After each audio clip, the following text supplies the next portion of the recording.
materials from a webinar that basically sets their mental health policies. Okay. And it's oh my.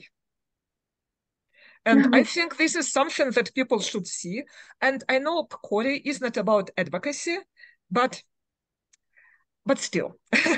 I mean, in terms of research and recommendations, that's actually, I think, very interesting how actual mental health policy on campus is, formed, is created.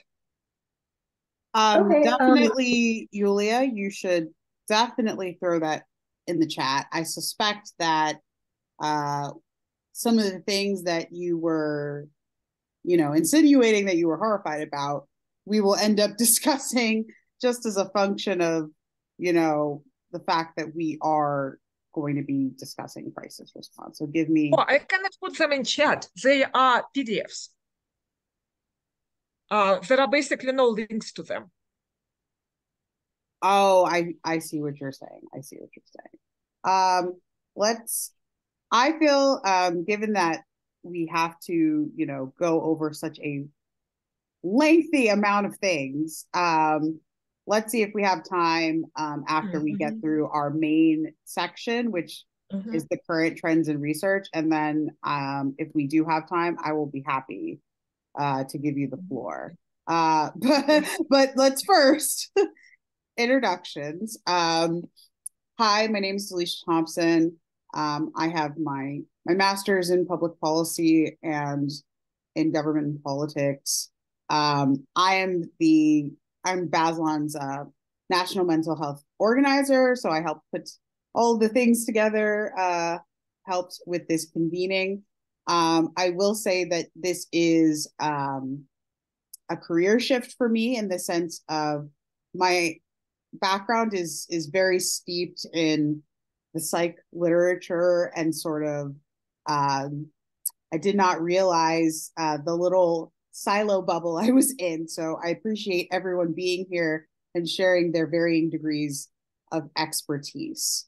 And hopefully, because we do have a mixture of administrators, researchers, and students, I want everyone to think about while people are going through their introductions, and I use she, her pronouns. While we're going through these introductions, what does crisis mean in your line of work? Because how I would define that psychologically is sometimes often very different from how crisis is defined in some areas of academia. So definitely think about that as people are going through their introductions. Arthi, if you don't mind, please kick us off with the introductions. Awesome. Okay. Hi, everyone. It's so nice to see you guys today. My name is Arthi Suresh, and I'm currently an undergraduate student at Case Western Reserve University studying sociology and public health. So I actually entered the mental health space as an advocate in high school when my high school experienced a mass shooting that actually took the lives of 17 members of my community and students at my school. And this event was really traumatizing for a lot of the students at my school, and we had counselors and therapists brought in as kind of a standardized protocol, but it wasn't very effective for these students. So I began to start a peer support program at my school that was really effective and helped a lot of my peers kind of come out of that trauma state and kind of be okay with being at that school again. And so that's kind of where my work originates. I work a lot with the Center for Mind-Body Medicine to integrate mind-body approaches into mental health interventions. And I also lead the peer health education program on my campus at the collegiate level. So still working with peer support programs. I think we're just gonna popcorn to people to keep these introductions going. So I'm gonna popcorn to Morgan Shields if you want to share something about yourself, preferably your name, pronouns, any affiliations, and kind of why you care about this work.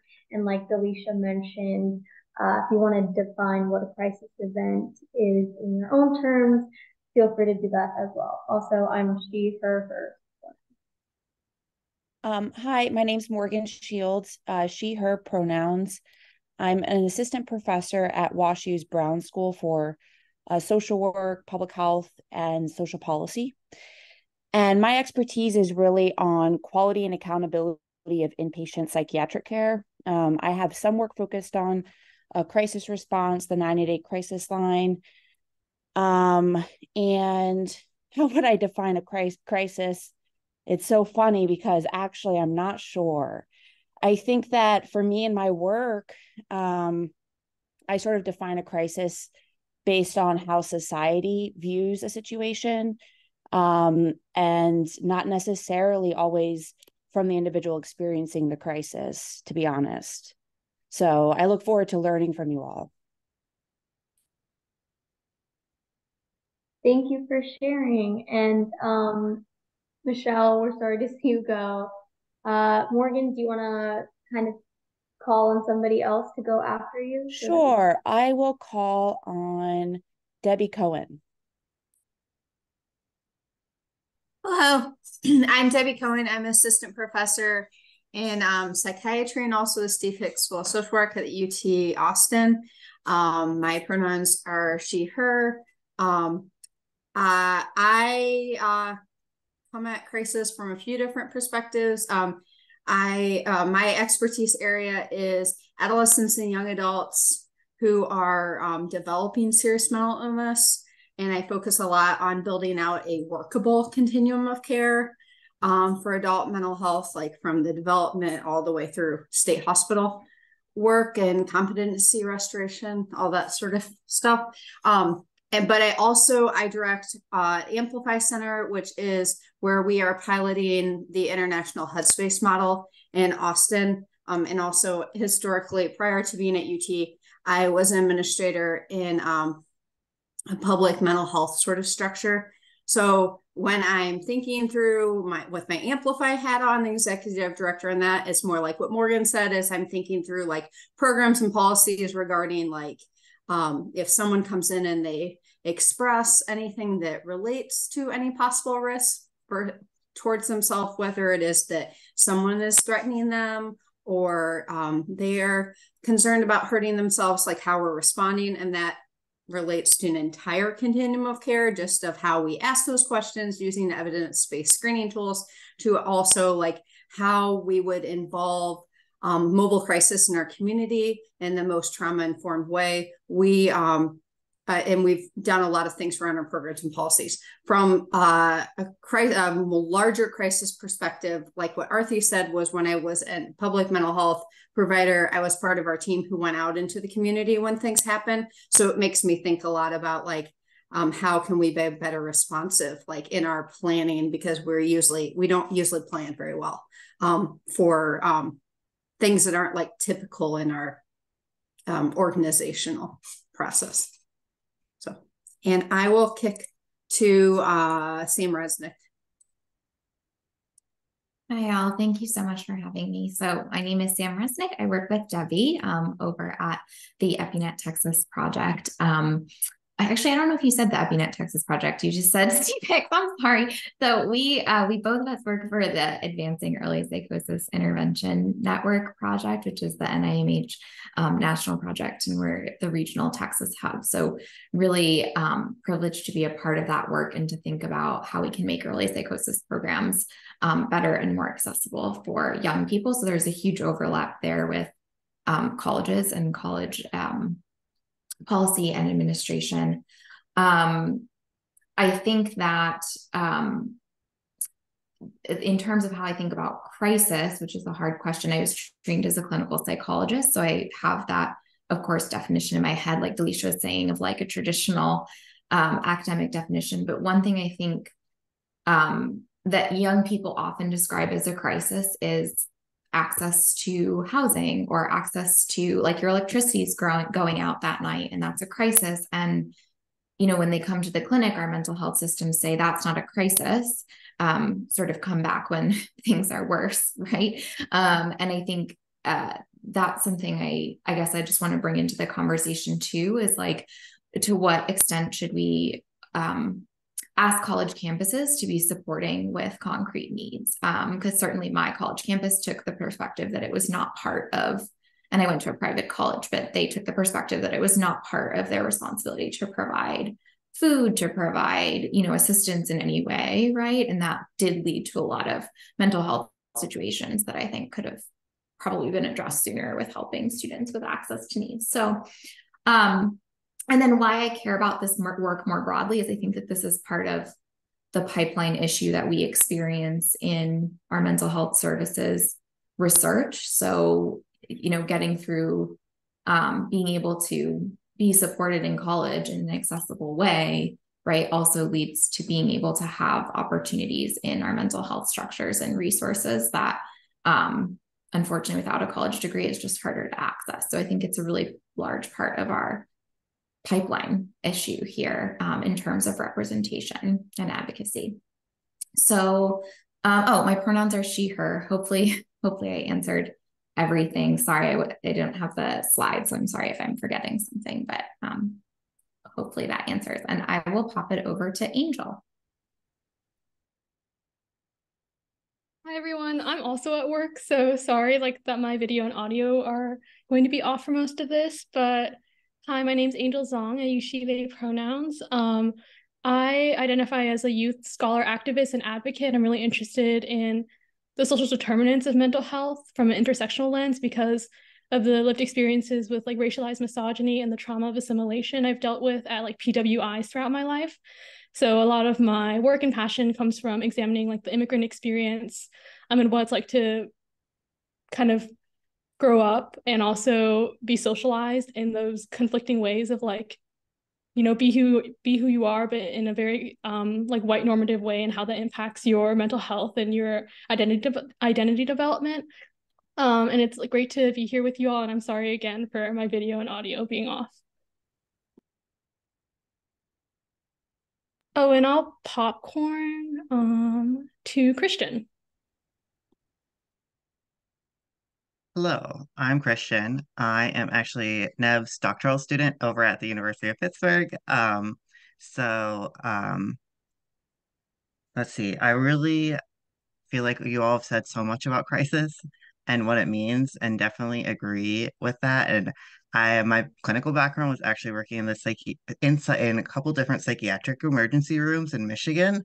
So I definitely see the difference in what we in the medical model of psychiatry deem a crisis as opposed to what an individual might deem as a crisis. And that's actually where a lot of my research direction comes from, is really kind of documenting those coercive practices we see in crisis. And I'm especially interested in the crisis response co-model that a lot of places have adopted with involving police. So I'm interested in on just kind of how is crisis response coercive or not. And yeah, there's just a lot of confounding factors that go into crisis response. I think that's all I have to say so far. I guess I will popcorn to who is left? Jeff? Hi, yeah, my name's Jeff Sayak. I'm a doctoral student at Virginia Commonwealth University. A lot of the research I've been doing with my advisor centers on the intersection of criminal justice and mental health, so things like reviews of specialty mental health probation, that sort of thing, which is not exactly what I thought of doing, what I find myself doing. A lot of the research I'm trying to look at relates to mental health stigma and its intersections with physical health care, so things like diagnostic overshadowing, that sort of stuff. But coming to this from a practice background, where I was a social worker, therapist for a number of years, doing everything from crisis response to office-based clinical practice.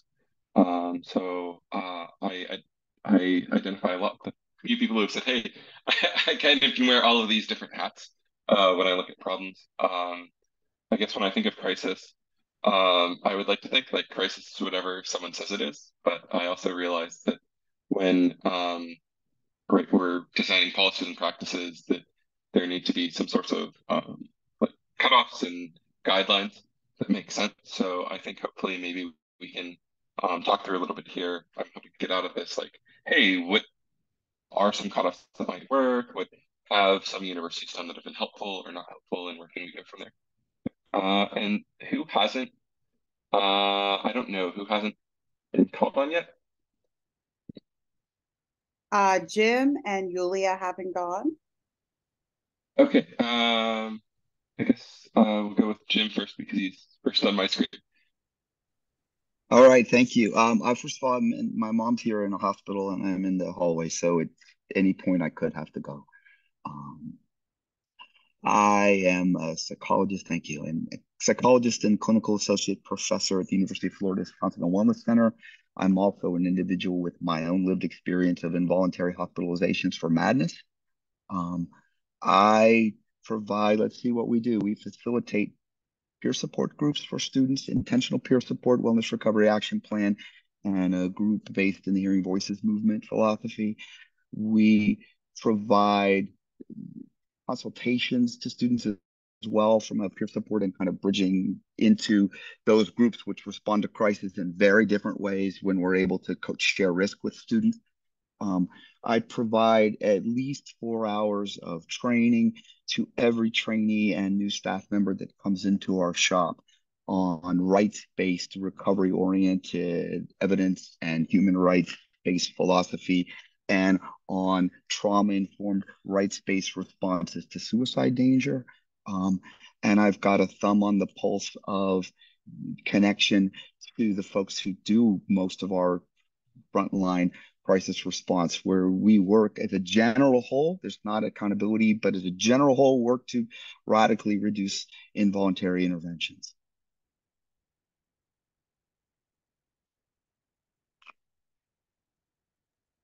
Awesome. And then Yulia? Yes, already talked a lot during the general session. Sorry. So I am an associate professor of history, and from New Mexico Tech. And in terms of crisis, I have two different ideas. My daughter's experience that brought me into this kind of activities, into like you guys are doing,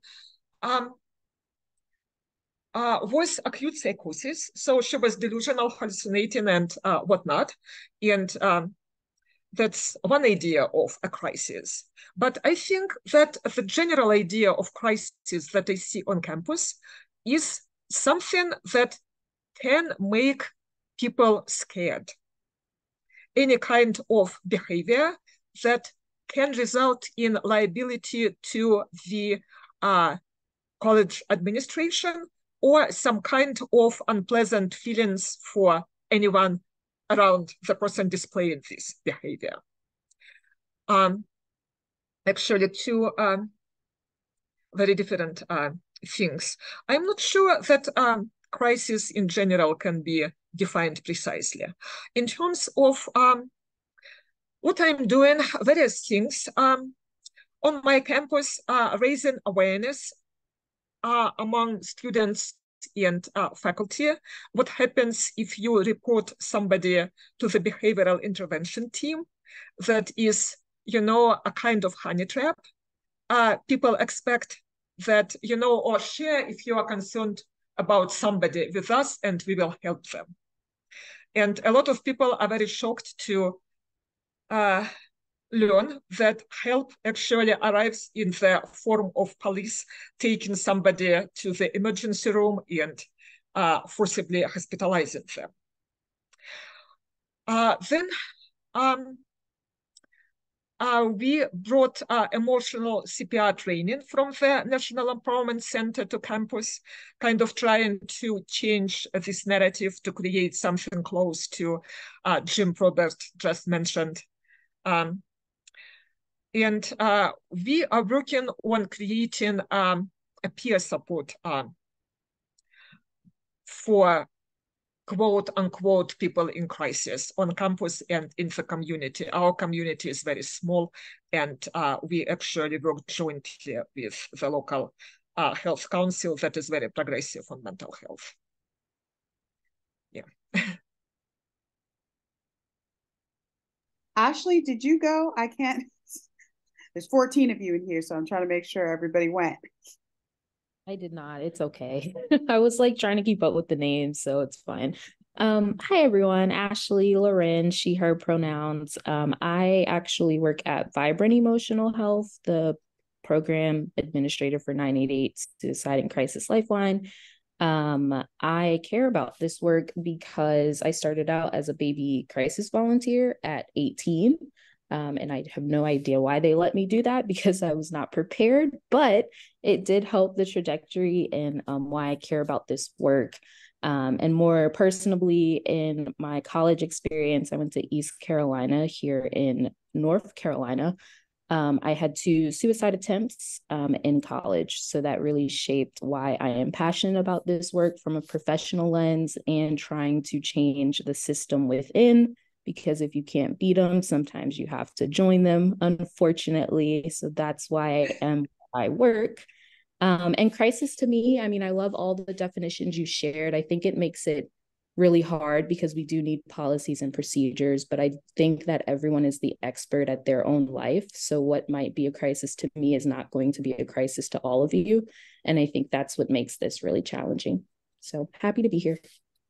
Monica, you wanted to say a quick hi-bye before I suspect you will, be integral in providing, making sure we do not necessarily, what is the word I want? Advocate for things that may not necessarily be something that legally could be happening, but I'll kick it to you for a moment and then you kick it back to me. Thanks, Delisha. Hi, everyone. Y'all have heard a lot from me already, so I'll just say hello again. Monica Porter Gilbert, she, her pronouns from the Bazelon Center. Really grateful to be here. I've already learned a lot, even just in this introductory activity, and very happy to be here, to have the lawyer hat on for better or worse, but I hope that I don't impede productive and helpful conversation. Glad to be here. Absolutely. I'm going to be moving quickly because I want to, get to the meat and potatoes, as it were.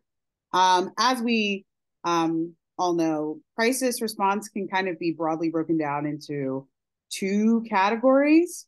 For anyone who's an administrator here who works at a university, the one that we typically like to be funding at the higher education level is prevention. I do want to have time to focus on some of the policy practices or programs that are engaging in prevention work. However, I do want to focus a bit more time on things like, for example, mental health first aid, which is supposed to be used like when an active crisis response is happening in like the current and the present. So I do want to allow time for if people are doing preventative work, but we also need to discuss what should we be doing in higher education when something is happening right then and there. I feel like we all are very familiar, even on our just individual campuses, all of these problems on my slide right now. We have funding issues, we have training issues, we have understaffing, we have, as Yulia said earlier, threat and surveillance detection and what that looks like. And Monica perhaps can speak a little to this later. For example, like the state of Maryland will define who is a mandated reporter differently maybe than the state of Texas. In Maryland, it's like literally anyone. It's very general. It's very broad. Anyone could constitute a mandated reporter, which is why like often our RAs, and Tisha can kind of speak to it too, why our RAs are also considered mandated reporters in our state. So I definitely want to make sure that we kind of like get to that. Like I said, we have an overemphasis on threat detection. We have in the literature, I believe, a extreme focus on depression and anxiety, and kind of leaving all the other diagnoses kind of to the wayside, off of the table. We are re-traumatizing people often, especially if there's a carceral response while someone is in crisis. And we have a lack of information for students, and there is a lack of partnerships often in community collaboration. So we're going to go to the Miro board to answer this question. So let me reshare, do a different screen share, and we will go to the Miro board. The Miro board link is in the chat. So let us all go to Miro, and we will go through the first question, which is, oh, not that one. Sorry. Wrong screen. Yes, please, Jim, definitely. If people have links that they want to put into the chat, absolutely do it. We are all, you know, doing this work together, essentially. So I definitely want to make sure that we all have access to each other's work. So if you are using Google, which I assume most of us are, you can be anonymous. That's certainly reasonable and feasible. Arthi is much better at Miro than I am. So Arthi, if you do not mind assisting me if people have questions and have never used Miro in their life, we're going to be doing, for the PCORI part, I want us to take a few minutes to talk about or list out on our little sticky notes which interventions are in campus crisis response, and specifically not in the prevention phase. We're talking about active crisis response interventions. And for people who don't know, there's a little text box on the left-hand side over here. Hold on, where's my little annotate tool? And so if you click that, and then you click on a little sticky, you can start typing. We definitely want, since there are researchers in the room, to get kind of a listing out of programs that you believe would meet PCORI's very strict standard of CER research. And just for people's knowledge of, again, what that would constitute, this has to be something that A, has been studied for at least, has 5 years of backing of academic research behind it, preferably controlled trials of that intervention. However, the loophole that I will allow, because we are writing a paper that there will be some critique of PCORI in this paper, if you believe that there is a program that may not necessarily meet the CER qualifications, but could be compared to a very common program like mental health first aid, or should be compared to something like mental health first aid, that is definitely acceptable, because PCORI definitely promotes comparisons of programmatic models. So for those who can't print, I'm trying to, sorry, we have the, myself being the technologically not efficient person that I am. So here's my little drawing tool. Okay, so if you go to this side, if you click on the sticky note, you should be able to just type straight there. Yes, or if you are not super efficient, you can also get you a little texty box and throw it on a sticky note.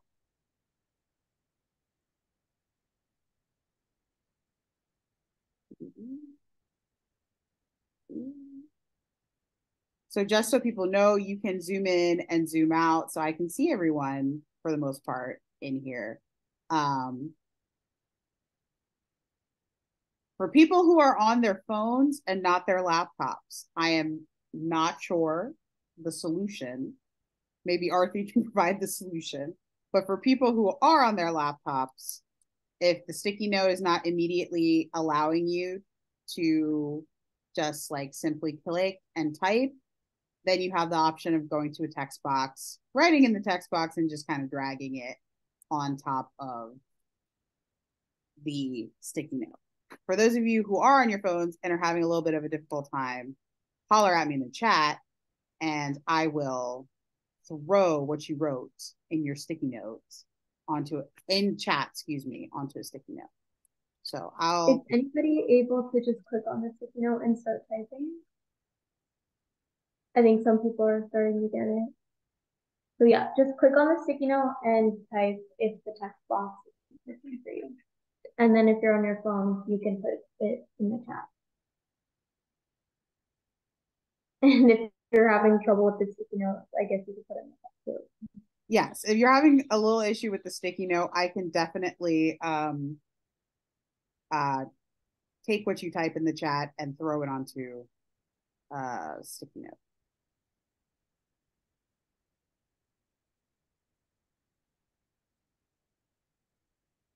Other things that could be considered, just give people ideas are like, and Monica could definitely speak to some of this, are warm lines and hotlines also count as things that technically can fall under what would meet CER.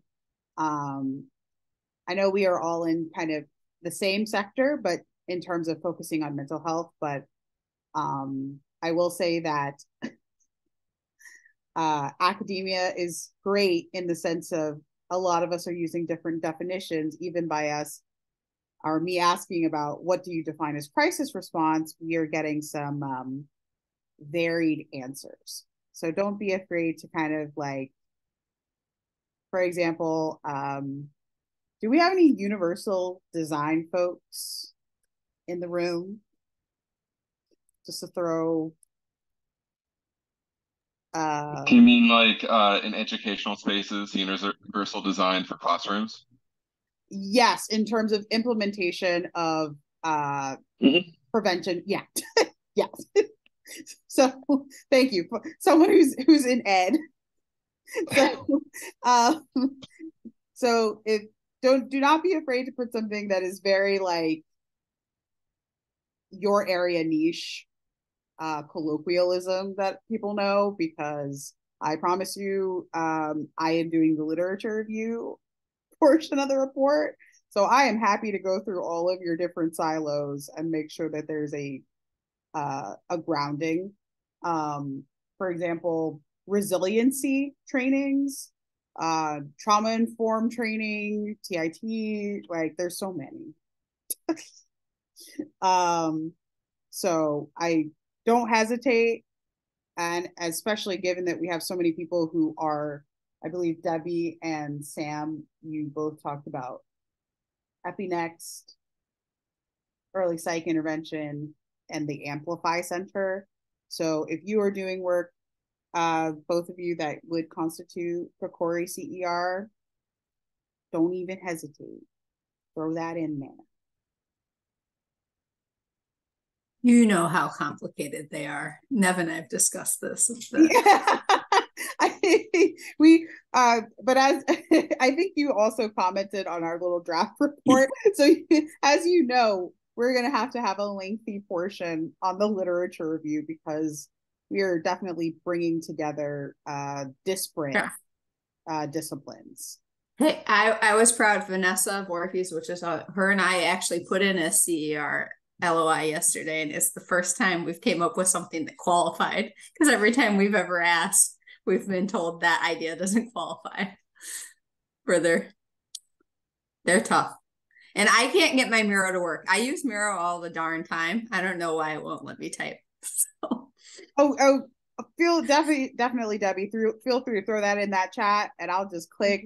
Mine is me and my Mac are doing so well today, so I will definitely throw something on your little sticky note. Can I ask the second one? Interventions on off-campus.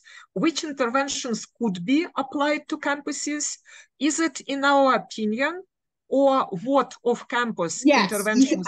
This absolutely, to be clear, these interventions can be off campus if you believe that something that is happening at the community level can be applied to a college campus. Definitely add it to our list, because PCORI, we shouldn't just be focusing on things like mental health first aid, which is very heavily supported by SAMHSA and other orgs. We definitely want to highlight things that are happening on a community level that are definitely applicable to a college campus. So it's if something actually is happening in my community and can be applied, or is it hypothetical? Oh no, you can definitely, if something is happening right now in your community and you think, yeah, that's great, throw it in there.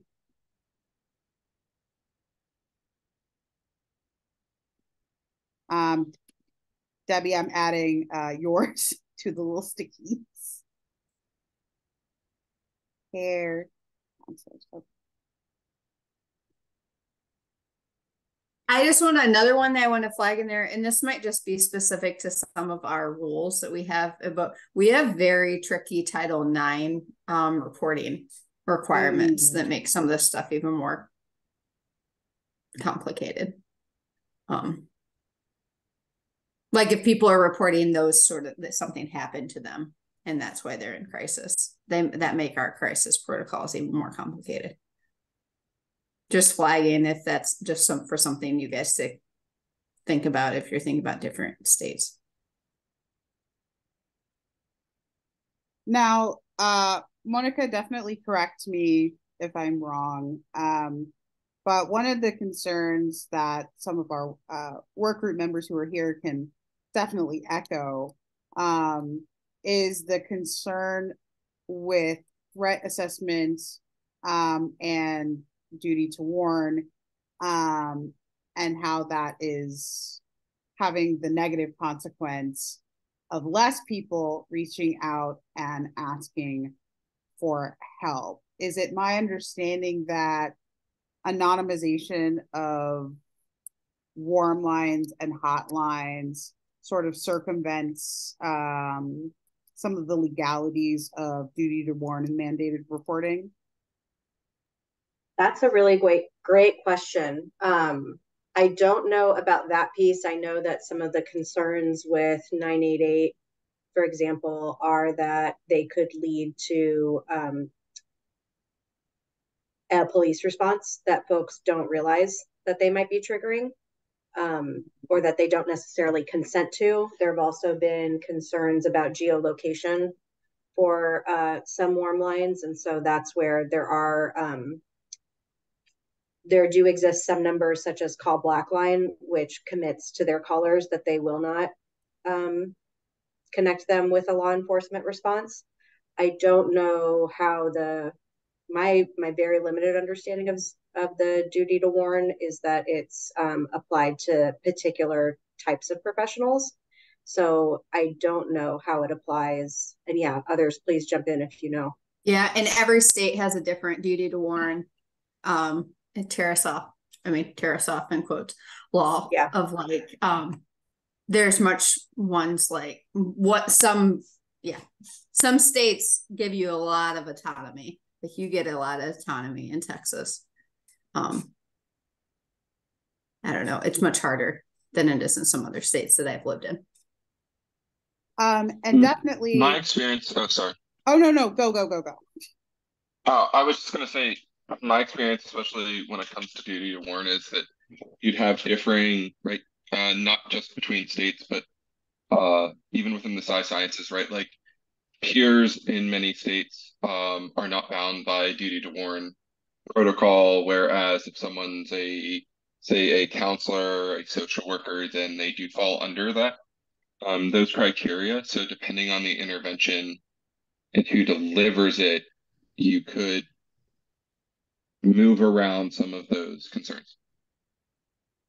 Absolutely. And I do want to open up the floor for, oh, go ahead, Jim. I'm sorry. Yeah, I think another piece of that puzzle is the preparation of responders to do what the MacArthur coercion study talked about as procedural due process, right? Versus reacting immediately when someone says something that scares them and sounds like it might be an immediate danger, versus staying with people, being, in other words, even a professional who feels responsible to stop something if there's imminent danger, being prepared to stay with people and work from a trauma-informed perspective to create an engagement that reduces that so it's no longer an immediate danger. And I think professionals don't have that, as a broad extent, don't have that training. And then Ashley, I saw your hand raised. Oh yeah, I just wanted to piggyback off what you all were saying, because I think that what makes it challenging, as like I identify as a peer, but I'm actually a licensed professional counselor in my state. So many times on these crisis calls, if we're talking about like homicidal ideation, it may not classify under it needing to be called in because of the company's policies and procedures I worked at. But looking at my code of ethics as a counselor, it had to be called in.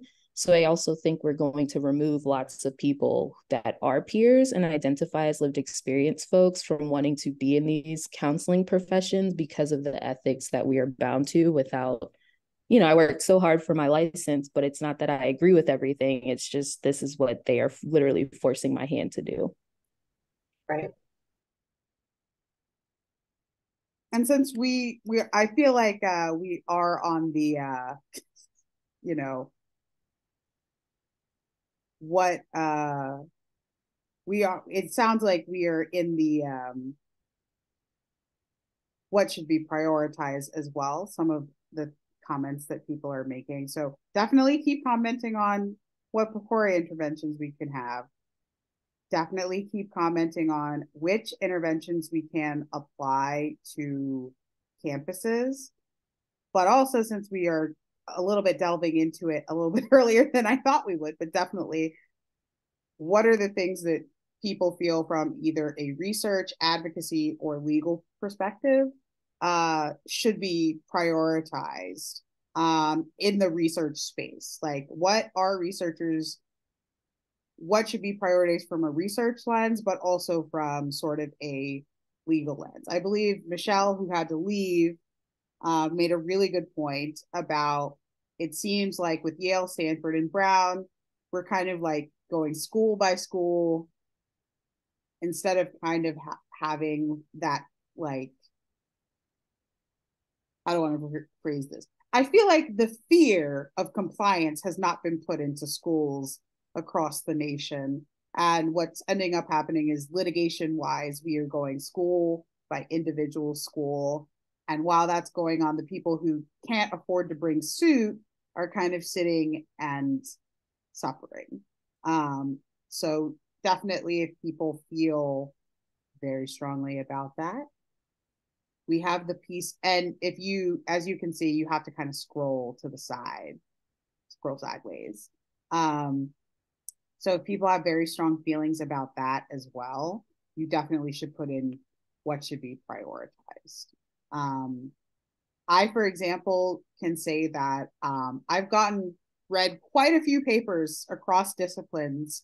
So if people have papers that they would like to throw in the chat or throw on a note, definitely feel free to do so. But I've read quite a few prominent papers written in the last 2 years, for example, that tried to say that race and perception of harm were not connected to each other in disclosure, whether or not that person felt comfortable disclosing their mental health status. So we're also having literature like that, where, if you're going to implement a prevention or intervention program, it is a little wild to not take into consideration some of the intersectionalities as well as those barriers that could constitute for help-seeking behavior. Because I don't know if we all agree, but I feel like for crisis prevention, we want to increase help-seeking.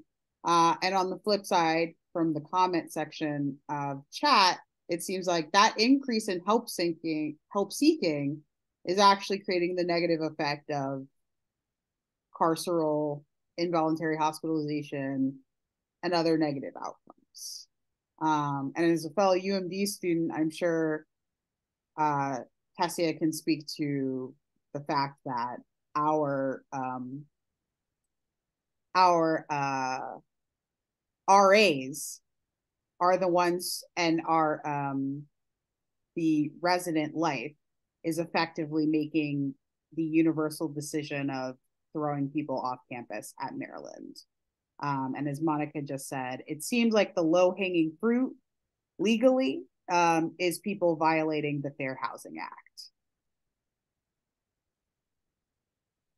Oh my goodness. Arthi, so much in chat. I will definitely thank you for people posting the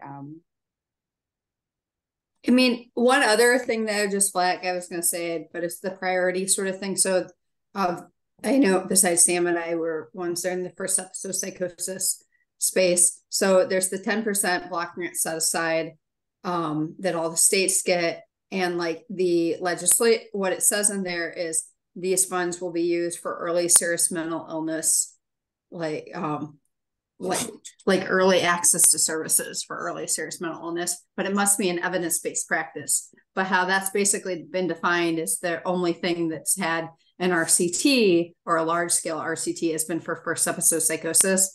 So those funds, all the states basically feel hamstringed that they can't use those funds for anything else but FEP currently. So meaning like there's some things where like, which becomes the same thing with PCORI. Like we won't study this unless we already feel it's an EBP.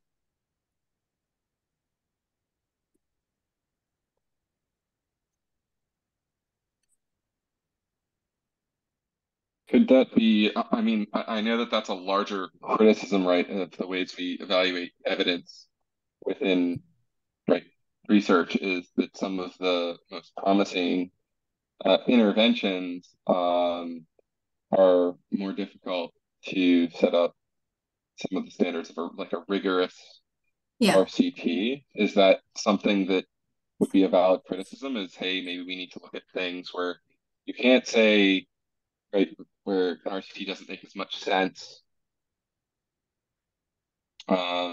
Is that maybe, I don't know if that meets though with the PCORI mandates, right?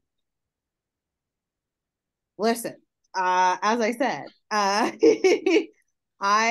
am I am new to learning the existence of PCORI, and I have no qualms having a section of the paper where we point out that the stringency of what they are qualifying as CER is useful in a pure, like, if we're comparing like one form of cancer research to another form of cancer research, that's all well and great. That's good. But when it comes to mental health, I really feel like they are missing the bar on the sort of nuances. And just because something has like a 5 to 10 year research base or girding underneath of it does not mean that the outcomes of that thing are what patients actually want. So it's kind of like comparing, like, for example, I'm sorry for anyone who loves mental health first aid, I'm so sorry. But it's like mental health first aid, we have found, like, looking through the literature, that what ends up happening sometimes is the people who are trained, nurses, counselors, professors, faculty, end up having an hyper awareness and an overt, increased likelihood of like threat detection and qualifying something as threatening when it is not. And what that creates is more students being punished for engaging in help-seeking behaviors and leaves of absence that could have been totally avoided. So, and SAMHSA loves mental health first. Yes. And so, yeah. So for me, I'm just like, that's kind of what PCORI would say. Yeah, that's good CER right there. But anyone who's either been trained with mental health first aid or been negatively impacted by it would certainly not tell PCORI to fund it, keep funding it. So as I said, our fun loophole is that if you have a program that doesn't quite meet that threshold barrier of what PCORI considers stringent CER, but could be, we could ask them to do a research comparison between something that's very well known and this thing that's newer, that is perfectly acceptable, Jeff. So I would definitely write that down for us because, again, I'm going to have to end up uplifting that part of the paper anyway. So do not be afraid to be like, I don't know if that's PCORI meets that. Nope. Write it down. I mean, I would. Sorry. Sorry, looks like we started simultaneously. So when you say write it down, do you mean like a proposal or write it down right here on? Oh, I don't mean like a full-on, you don't have to give me a full-on dissertation or anything. But if you're like, this thing right here that's either happening on my campus or I know is happening in my community, and I either know or have seen the positive impacts of that thing, but it might not meet PCORI's definition of good CER, I'm saying please don't hesitate to make us aware of it because we're only people. There's no way me, Nev, and Kelly could possibly know all the things that are happening across all 50 states, good and bad. So I'm telling you that we are trying to find creative ways to tell PCORI, like, hey, like this thing may not be CER, but like, if we compare it to something that's fully established in the literature that you consider CER, one has better outcomes than the other one. And maybe you should fund it. That is a perfectly acceptable argument that we are allowed to make in our paper. Let me then ask, that's not strictly on campus, but we actually have this project in the community, in the state, to create a soteria house, yes, which actually is, an ideal crisis response. And the state actually allocated some funding for preliminary stage, but then it was kind of stalled. So I don't know, would this be something considered by PCORI? Oh, yeah, I definitely wrote down your suggestion in the potential off-campus supports that, because soteria house is like based on like a pre-existing kind of model. So I actually think that depending on how I verbalize it in a paper, it could be. Someone else, I'm sorry, I'm like trying to make sure who was just about to speak, because I do want to give people a 5-minute like eat potty break. It was me. I was just gonna say my other two things I would point out to PCORI was, one, they do claim to care about health equity. So throwing in there of saying the current approach is just continuing to push forward the fact that it takes 17 years from research to practice. And if we would like to reduce that amount of time that it takes to get people actual evidence-based services, using those criticisms and stuff like that, and saying that what they're doing right now is anti-health equity or something. I don't know. Maybe they won't take too kindly to it, but something along speeding up research to practice. Yeah, I'm sorry, I'm forgetting their specific like job title. But the person PCORI assigned to our project has been ever so willing to hear some of our criticisms. And if people think like huge things are missing, we also have, as you can see on my screen, a huge what is missing tab. And definitely, I feel like we could talk for days on everything that is missing. But I do want to give people their 5-minute grab a snack, good bathroom break. So for the people who don't need a little bathroom break, feel free to keep typing in little Miro, but I do want to give that time for that.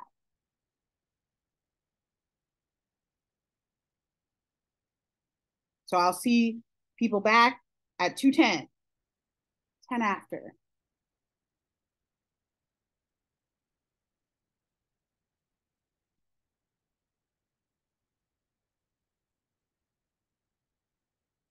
Yes, Yulia, we are also, I'm sorry, I don't mean to harp on anyone who loves mental health first aid. But I agree with you, Yulia.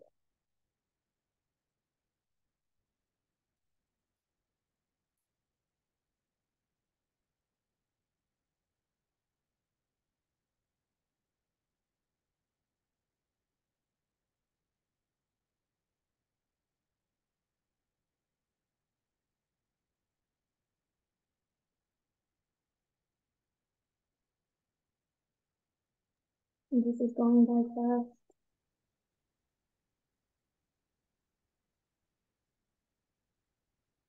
Also, Morgan, I don't know if you're also putting your notes into Miro, but just in case, I may have been copying all of your notes. Thank you so much for throwing all of these resources in there. I'm sorry, but I interrupted you. Was that Jeff I heard?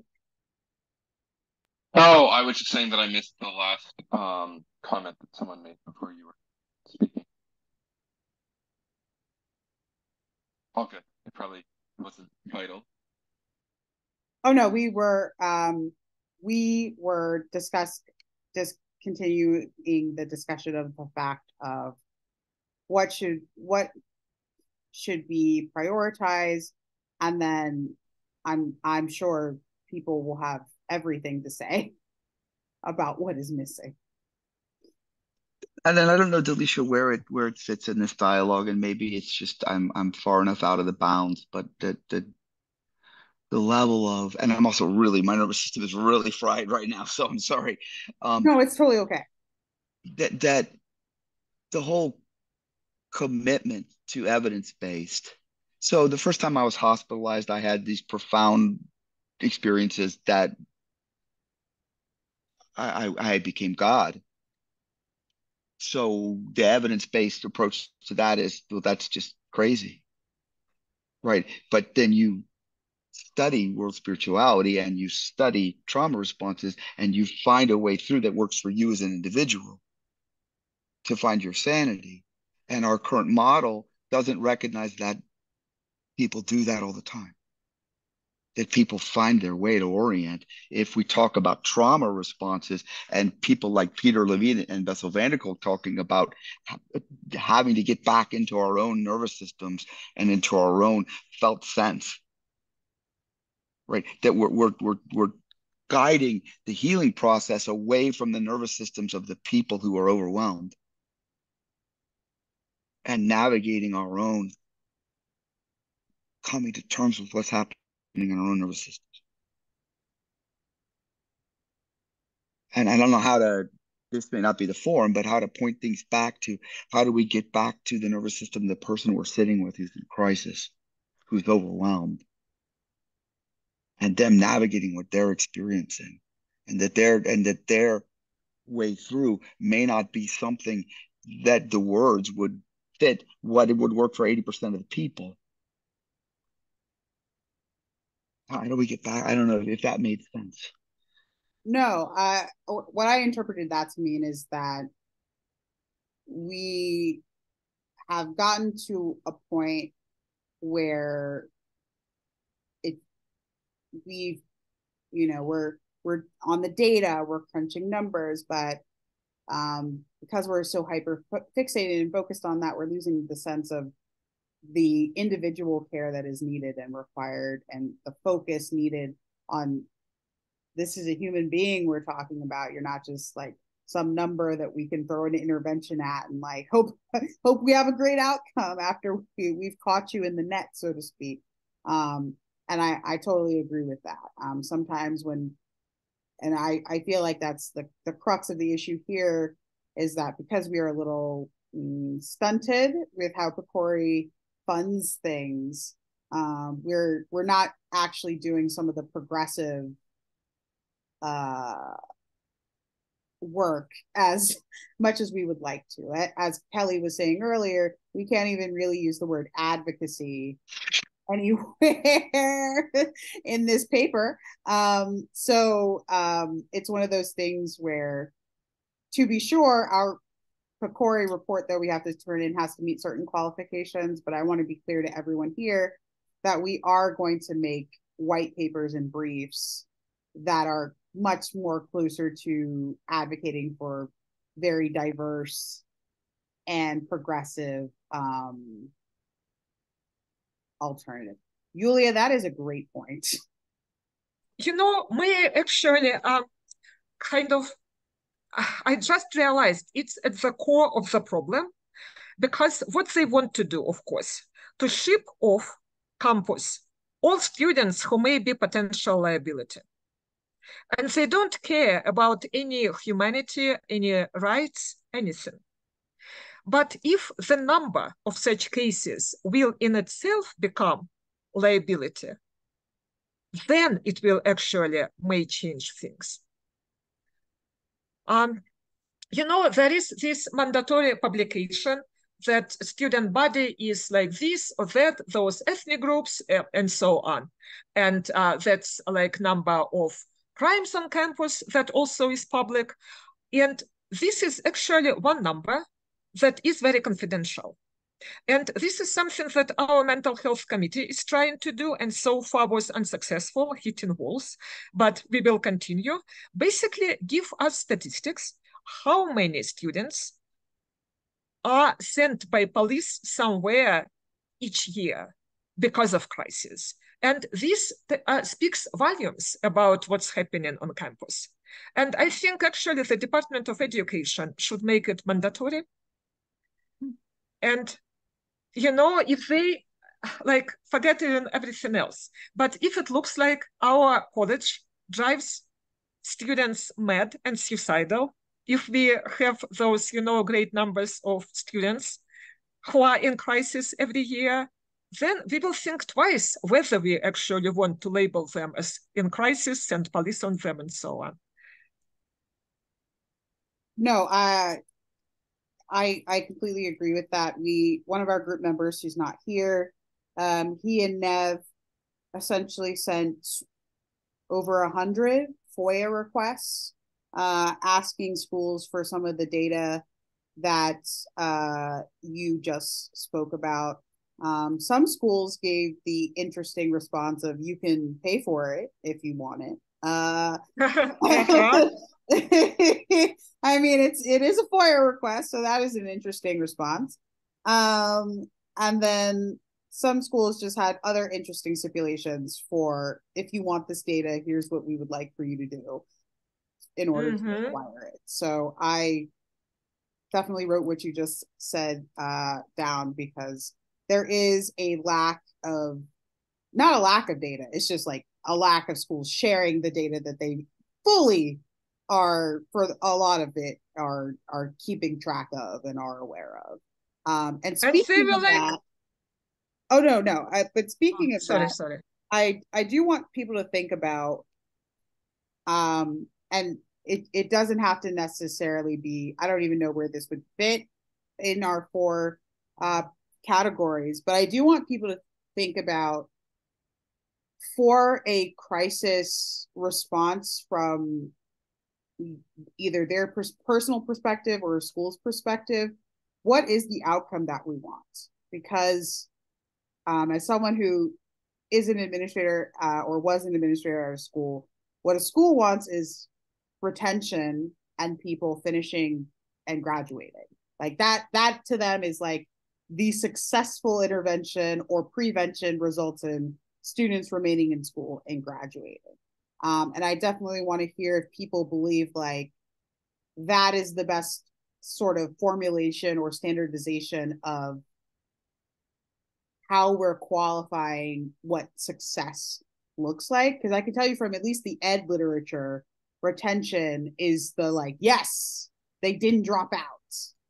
This program, that means this program was successful and the student's mental health is okay because they didn't leave school.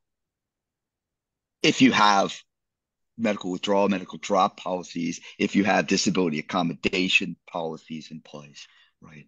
As our school actually does, to support people to stay in while working through what they're working through. Well, it's actually a good kind of outcome, I think, meaningful measure if they did not drop out. And yeah, those students who were subjected to crisis intervention, we are trying to receive data from our admins. What happens to them after that? Did they drop out or not? And yeah, again, like, so if somebody returns to school and is like, you know, successful there, it shows that they're doing well. Question for Monica. And this is slightly easing into the reintegration, but crisis response and reintegration do overlap a bit. And is my understanding correct that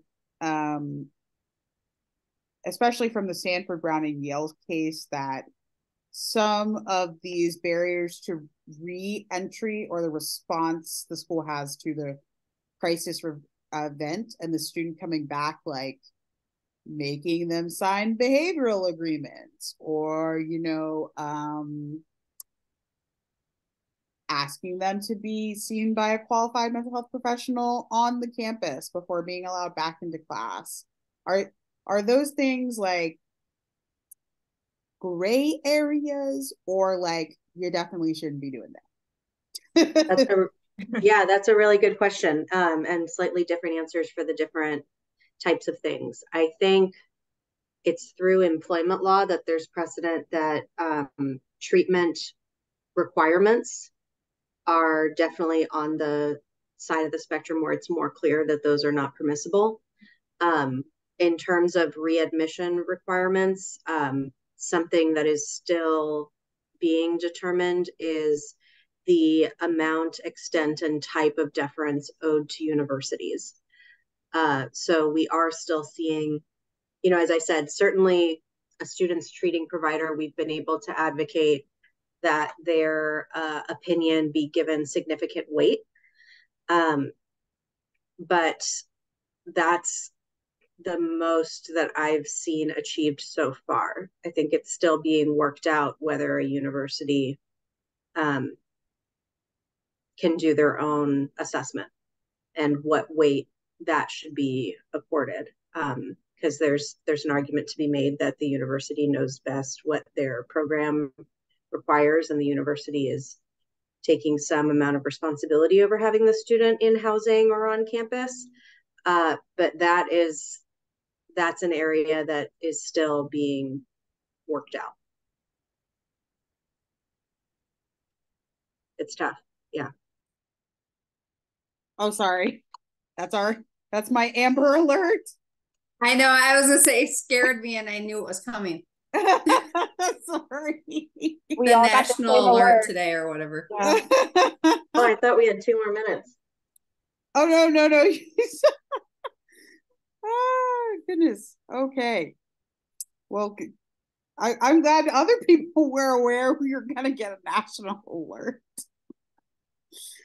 I thought my phone was on silent. Clearly my phone said, no, you must know. For what Yulia said, on an uplifting note, I think that to what Morgan said about schools could end up cherry picking, I feel like, and definitely correct me if I'm wrong, Monica, like I feel like that would be an overt violation of the ADA. You can't be like, this person is probably going to have a mental illness, therefore we should admit less of this kind of person. Because what would those qualities be? Race? Religion? They would have to have some qualification of gender, race, religion, or ethnic background, which would not only be a violation of the Americans with Disabilities Act, you might even come up under a Title IX or a 14th Amendment violation. So certainly under those protected characteristics as well. With the direct threat assessment, it's very clear that entities cannot exclude based on stereotypes or generalizations or stigma, to the extent that there's an assessment regarding, so the Americans with Disabilities Act says that you can't exclude someone, just boiling it down, can't exclude someone on the basis of disability.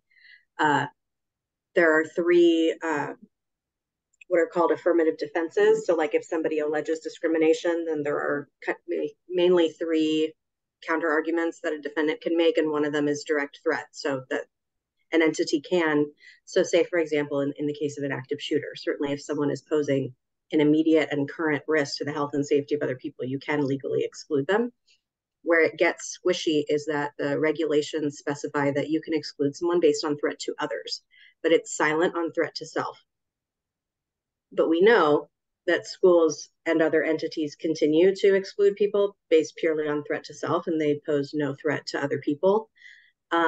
So that is still a squishy area that advocates are actively engaged in. But again, what we do know is to the extent that someone is excluded based on direct threat, there's a very clear analysis that has to be conducted, including the likelihood that the threat will actually materialize, and its imminence and how serious it is. And so it would not be legal to exclude someone based on a perception that at some point that person could maybe experience a mental health event.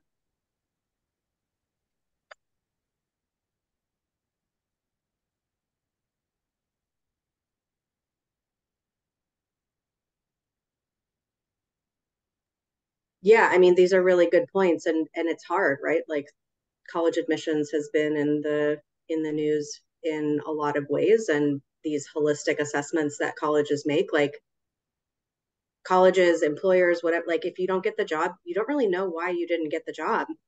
If you don't get into a school, you don't know why you didn't get into the school. It's really hard. So I don't know what to do in that. I mean, from a legal perspective, you can't bring a case unless it's clear that you've got one. But yeah, it's very real that stigma persists.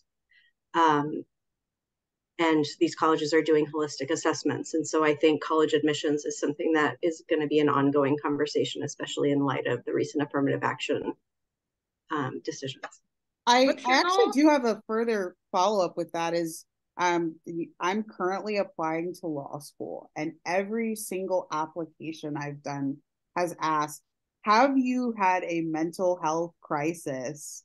And I just was like, who's now mind you, I went to grad school too, but like I never saw that on my 2016 applications asking me, have I ever had a leave of absence? Have I ever had a crisis that required me to leave school for any period of time? It didn't even say semester, it said any period of time. And I don't know, I feel like that doesn't pass the sniff test, but definitely let me know, because I was like, this is wildly inappropriate to ask. And then like, what happens if I say no, but like it's true, and then like the school finds out about it? Like, yeah, like if I say yes, what right. It's on a lot of state bar sort of things. Oh, like I have an exclusionary factor if you get barred that as well. Big beef with the State Bar Association asking that. Yeah, that's also a subject of a case the Bazelon Center recently filed with the Peace Corps. And there was a New York Times article recently, so recommend checking that out as well.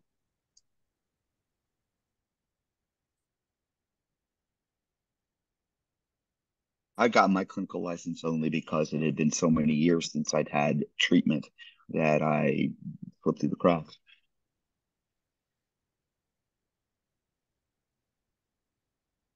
I do think back to, I think it was Julia's question. I do know that there is a lot of ongoing conversations in the campus mental health space or generally in the young adult space around just the increase in level of distress and severity and acuity since COVID. So at least a lot of the conversations I get pulled into are more about college mental health just not feeling prepared for the level of need that's coming through their door right now. I haven't been encountering as much like the colleges are like upset about it. It's more that they're just like, we're not prepared for the level of need we are encountering right now. Oh no, this was before COVID. Yeah, I know, but it was before. They were already underwater. Now they're like no, it had like, okay, the way my daughter was treated, the way students are treated on my campus that I hear all the time, it has nothing to do with resources. It had nothing to do with being prepared. It has nothing to do with, yeah, again, time and resources. It's the mindset. They go there. There is a list of canned questions going through, you know, all this risk assessment motion. Like, you know, do you think about suicide? Do you have a plan? Blah, blah, blah, blah, blah. So you say, no, get out of here. We're not interested. You say, yes, here we call police. It's not, the whole setup is not about helping students. So yeah, my daughter actually was not seriously suicidal at the point leading to her mental crisis. So yeah, like, you know, nobody really cared about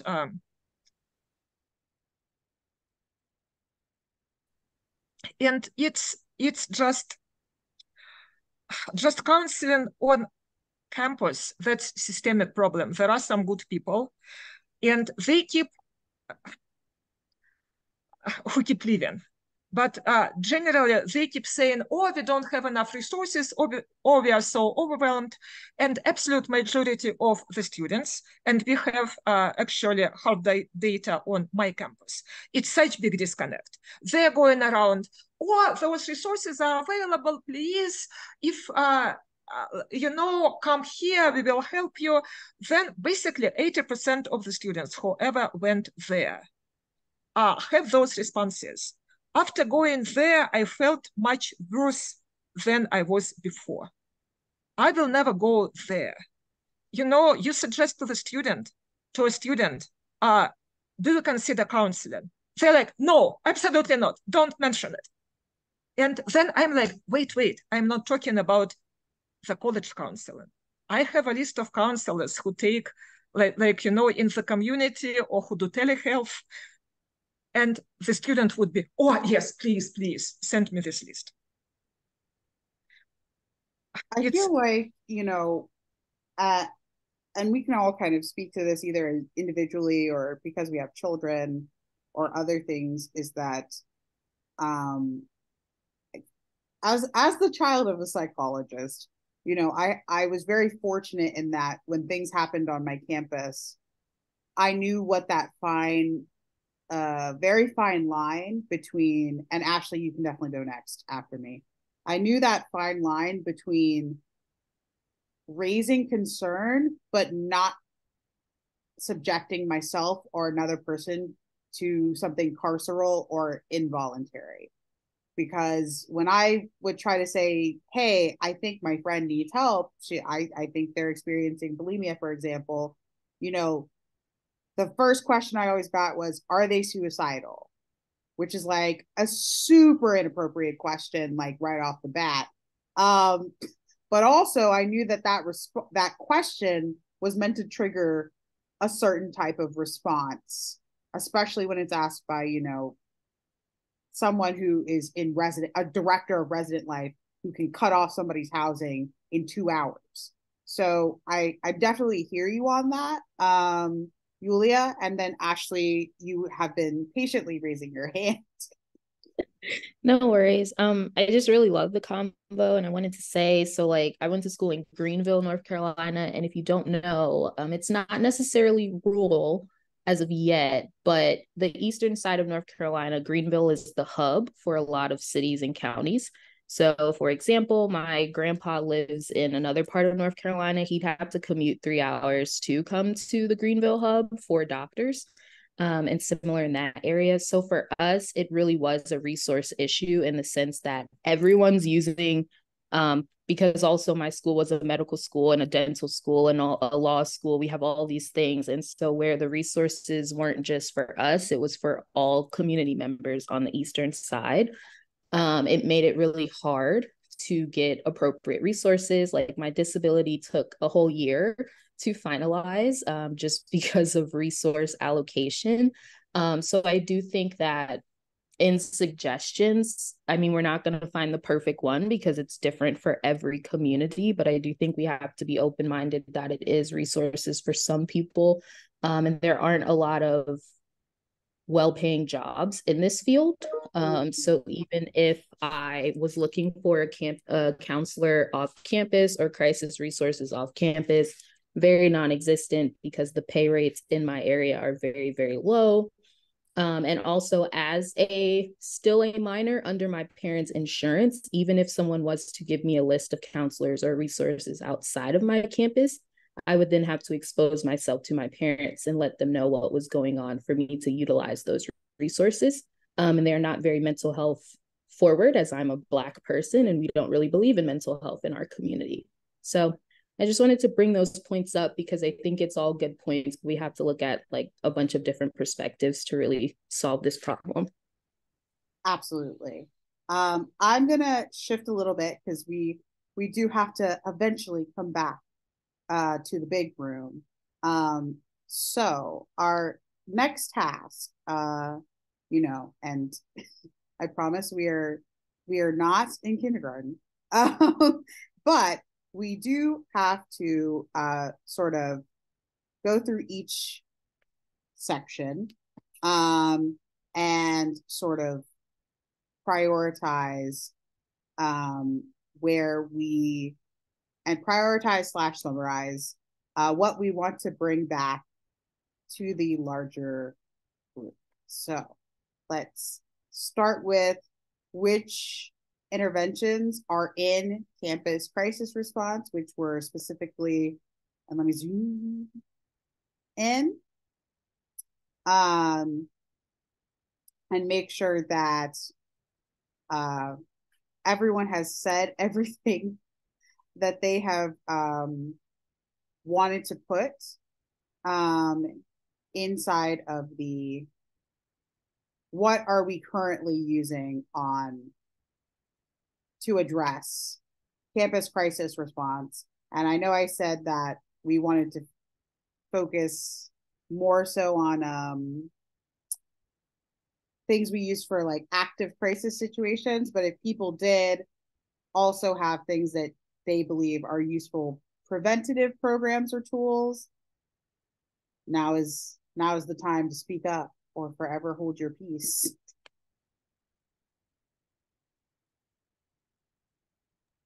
Emotional CPR, I think, is great. It's kind of slash preventative crisis. We actually do see some good results already with people trained in emotional CPR. You know, connecting with people, de-escalating them, giving them hope and support in informal community setting.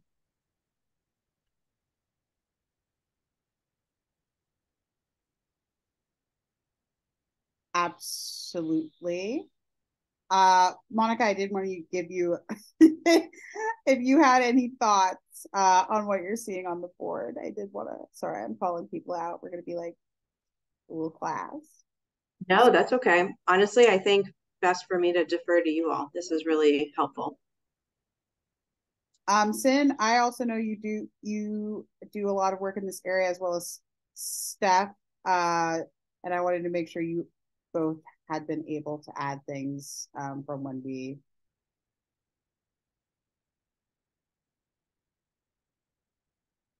sorry, looking at a message. I want to make sure Steph and Cindy and all my other work group buddies have a chance to write some of the work that they're doing inside of the sticky tabs.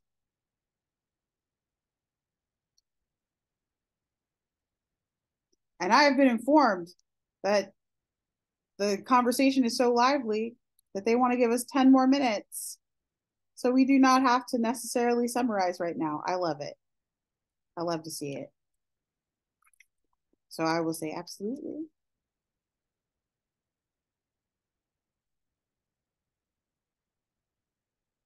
Jeff, it could be. Do you have if you have the link to the paper, or I can just put this on a sticky note to remind and put in this, put what you said in a Google search and I can probably find it. But if you have the paper, please feel free to add. I would have to search through my like saved Solterra library that is unorganized, but I think I can find it. Okay. I just said I had to. I'm sorry. Go ahead, Jim. Just going to leave, but I also going to say I think Corrigan also made a really big distinction in one of his papers somewhere about the not confusing discrimination with stigma and keeping both. Stigma is not the only thing that keeps people from getting services. It's also discrimination as well as being identified.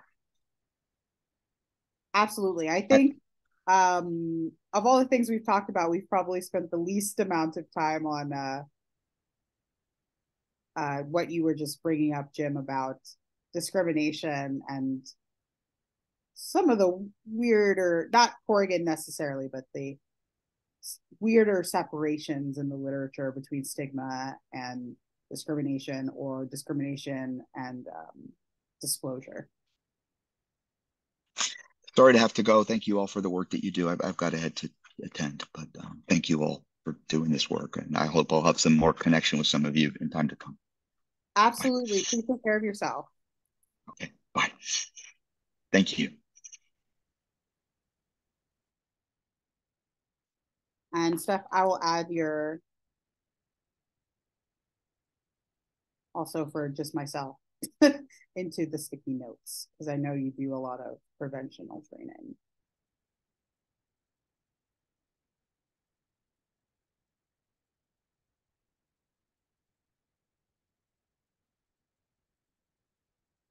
And always thank you, Julia.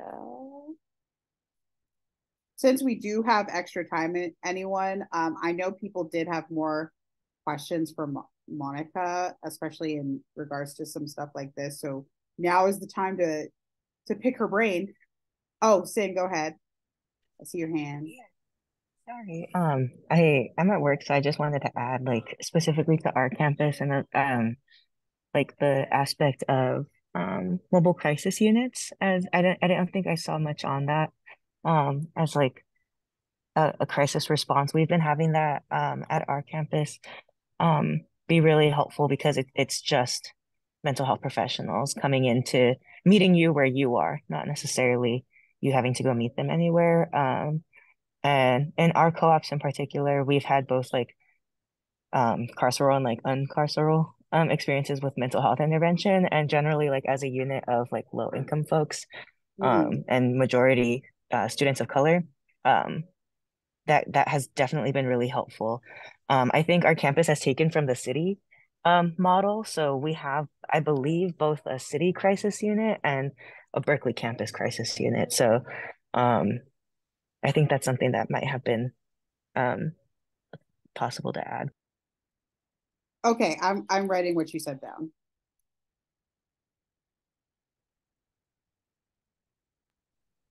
Also, for the question in the chat, my understanding of like the mobile crisis unit and the way we've used it at our co-ops has just been that the counselors come and hang out with us. We can either have one-on-one therapy, or like listening sessions, or we can have group offerings. Yeah, I haven't seen it used any other way, to my knowledge. Oh, wow, this is something that really should be replicated everywhere. You guys are so like fortunate in this respect.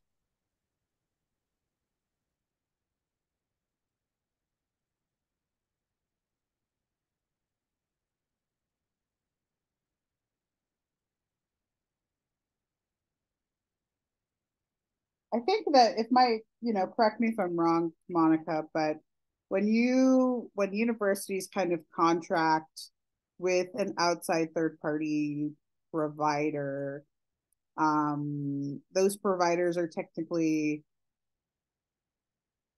the enforcement is the contract. So if people wanted these kind of mobile crisis units or students want input to make sure maybe that they're anonymized or they're not reporting back to universities and sharing data with them, that's something that could be outlined in a contract, correct? That's a good question. I don't know, because as we were saying earlier, for some folks, depending on their licensure or certification, they have certain requirements, but I'm really grateful to Sin for bringing up this example. I know that there are other examples of mobile crisis teams, such as in San Francisco, that are run by the city, where similarly they do not connect folks who they connect with a carceral response. So I don't know how it would work if a university were to contract with a third-party provider. But I know for a number of universities, they don't have a university-specific system. And so if somebody calls for help, it just goes to the city or town or municipality that they're in. And which in many cases probably would involve a carceral response. But it's tough, particularly in rural areas where there just aren't that many first responders available. And so that's where we're really trying to encourage, better pay and things for direct care workers, so that we can increase capacity to meet the need in a way that is trauma informed and non-punitive.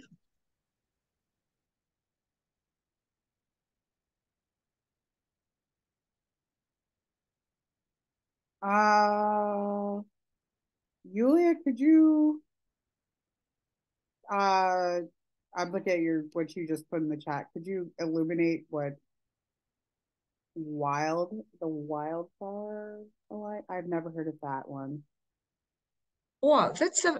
Actually, Sin has his hand raised for a long time, and I would be happy to paste things in chat about it.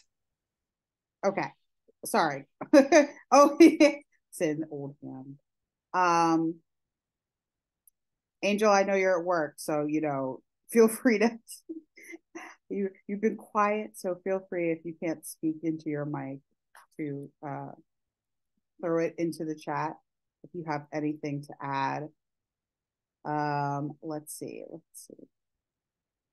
Morgan and Debbie have been quiet for a while, so feel free to, if there's anything I'm missing. It's my little first time being a little facilitator, so I appreciate everyone's patience. And you're doing a very good job with Miro. It's hard to drive. I use it a lot, and you guys are doing a good job. I appreciate that. This work has really, inspired me to make those sort of connections between marrying together the research and the law together, because some stuff was happening that I was like, I'm pretty sure that shouldn't be, but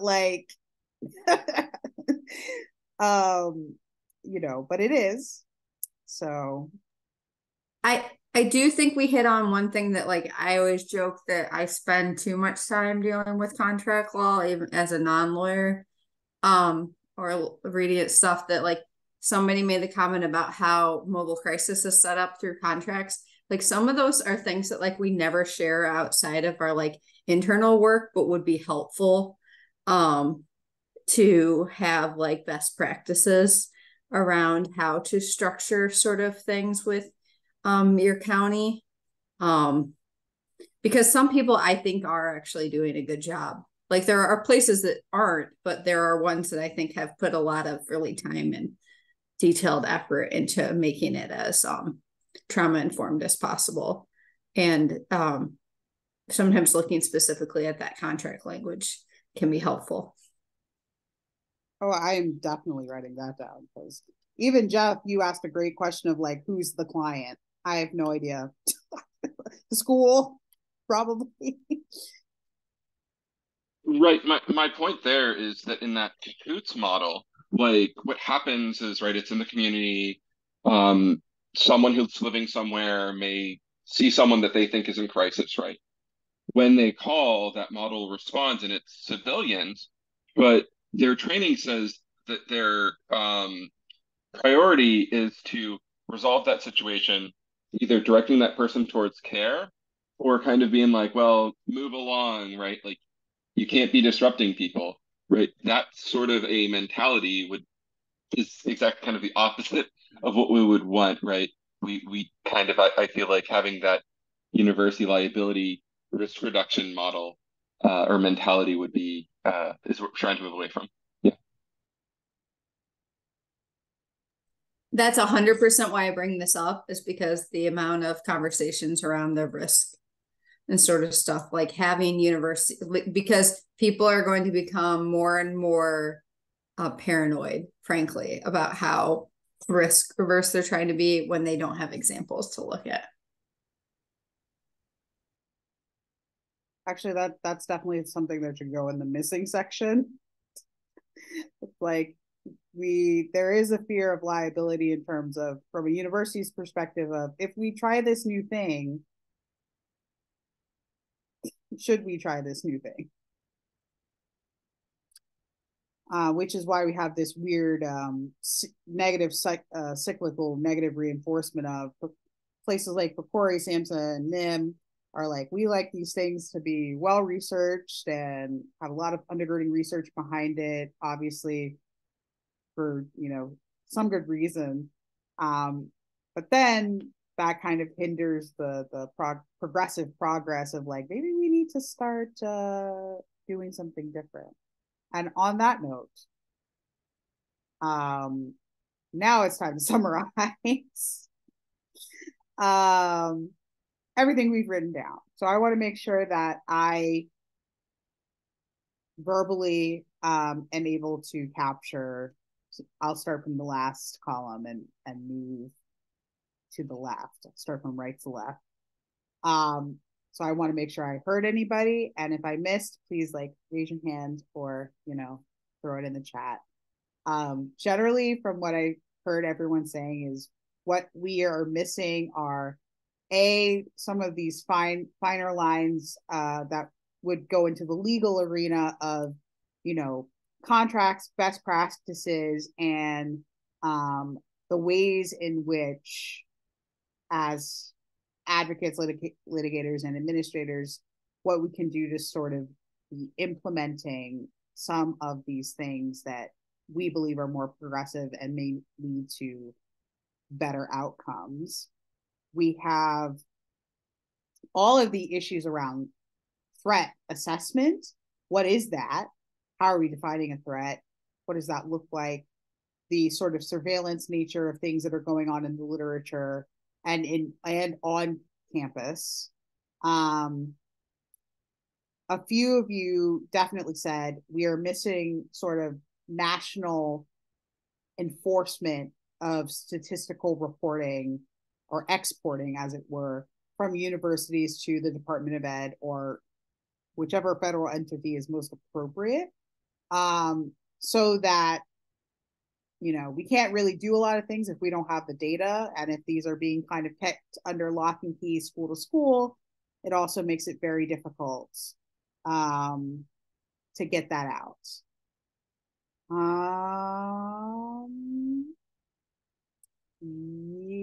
Yes, and then the other really important thing, shout out to who wrote this, is training for professionals to be more prepared to respond in a rights-based, trauma-informed way to emotional distress. And finding alternative ways to de-escalate what is happening and not to create more trauma in a crisis for that human being. Did I miss anything? I'm just summarizing, make sure I got capturing everyone's thoughts and feelings of highest level, what's missing in the research right now. But if not, moving to the left, what should be prioritized in our research? Consent, of course. I believe Ashley wrote that one. Yes, absolutely, consent is key. Intersectionality, we do need more best practices around peer listening, peer respites, everything involving peers. And I will add on to the peer support model that they're for everyone just to like keep in the back of their mind. that has the overlap with what Monica was saying about liability and legalities. So although we might love a peer support model, sometimes that mandated reporting and duty to War and Peace, depending on what state you're in, can make those not as safe, especially if there's a third party provider. Other things that should be prioritized in the research realm that I think we should highlight, aside from the lovely papers that people sent me, is approving the data collection apparatus, non-coercion, and like I said, assessing what risk is, and of course intersectionality, which includes race, religion, and ethnic background. Moving again to the left, if people don't have hands or thoughts. So if people want, I'm just going to bring this as the things that are happening in the off-campus world that we might want to apply to a campus setting. Trans Lifeline, crisis stabilization, which if whoever wrote crisis stabilization, if you could illuminate a little bit more what you mean by that, because I feel like some of us would want qualified what stabilization means. Is that in a hospital setting? Is that de-escalation tactics? What does that mean? Housing, securement.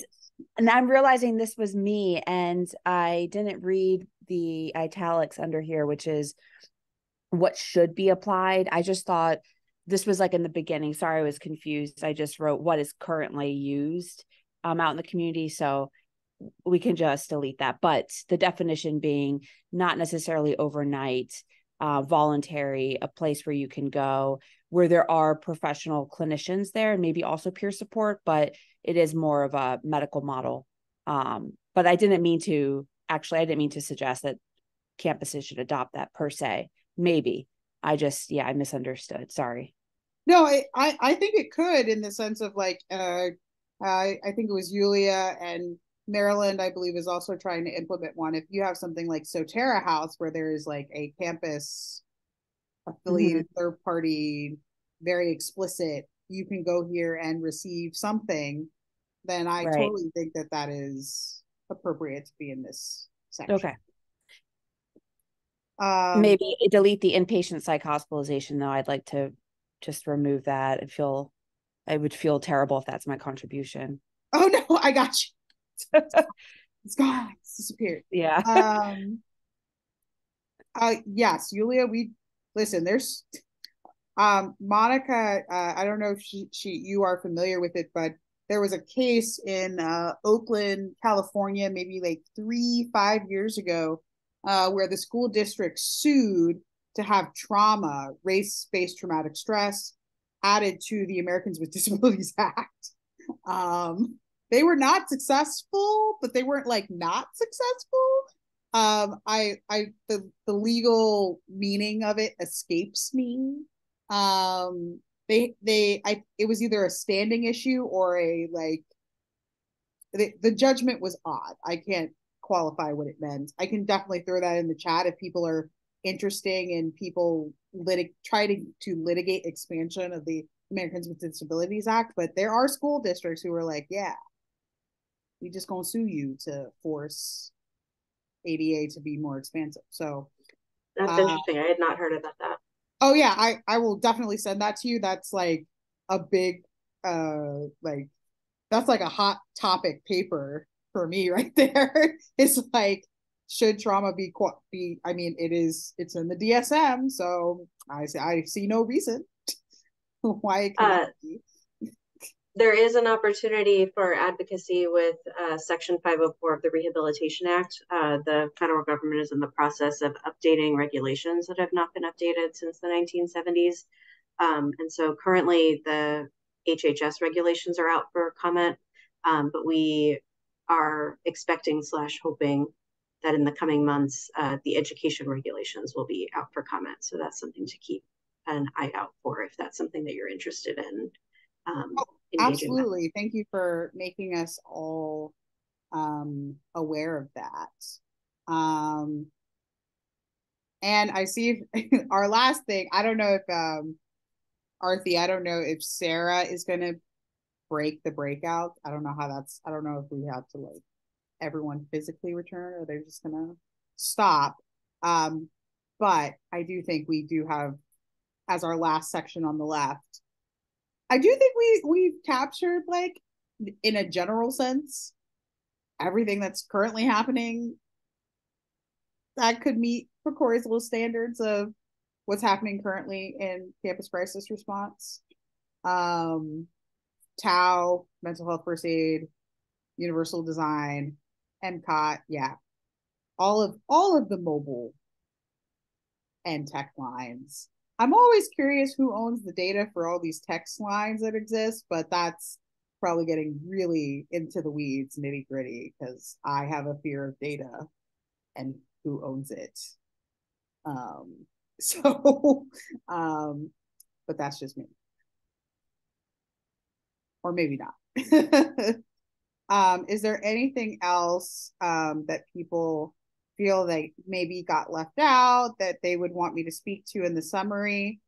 Definitely keep it in your brain, because now I see our breakout room will close in 52 seconds. Thank you everyone so much for their contributions, and I will see you all in the big room. Thank you so much for facilitating. Thank you. Yeah, thank you, Delisha. It was fantastic. I can't believe it was your first time. It definitely was. Thank you so much. No, when I facilitated a group my first time recently, it was so embarrassing. I mean, that's so difficult to do. No, but Jill, I'll definitely follow up with you, because you had you and Jeff, and Ashley, because we be having all these legal questions and we need to know the answers. I have questions and I want the answer. Okay. Let me see if we're in the. Oh, yeah. No, there we go. Okay.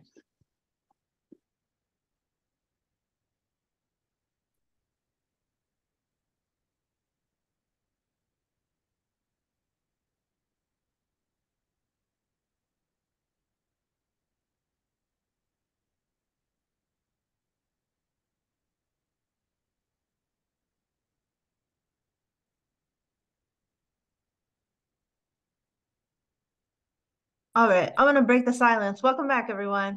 I hope you all I hope you all had great breakouts. I know the accommodations group, it was really awesome. And we were just saying, I don't know if this was a shared experience by folks in other groups, but one, just like feeling energized talking about other people who are focused on this issue, because it's so rare. Like I was saying, you know, I started as a college activist like 10 years ago, and I feel like I've never been in a space like this, even though it's like a virtual space. So it's just, I'm really excited to get to spend time and learn from you all. And Delisha's gonna walk us through a debrief. So I will turn it over to you, Delisha. Absolutely. Thank you everyone who was in my breakout room. We had a lot of good and valuable discussion. I will say, like, as a summarization, when we talked about what interventions are currently happening on campus that could meet the PCORI standards, we talked about, you know, mental health first aid, care counseling, some mobile crisis response units. We we got into the gray TAO. We also got into the grays of things that we could compare to things like mental health first aid, that PCORI could do comparative effectiveness research with, if that one singular program maybe didn't quite meet the bar quite yet. And then we moved into, okay, well, what things are happening in our community that maybe we could come back and apply to a camp and have a campus model for it. So of course we talk about crisis stabilization in terms of like, is there a location on campus that we can make where students, can go to?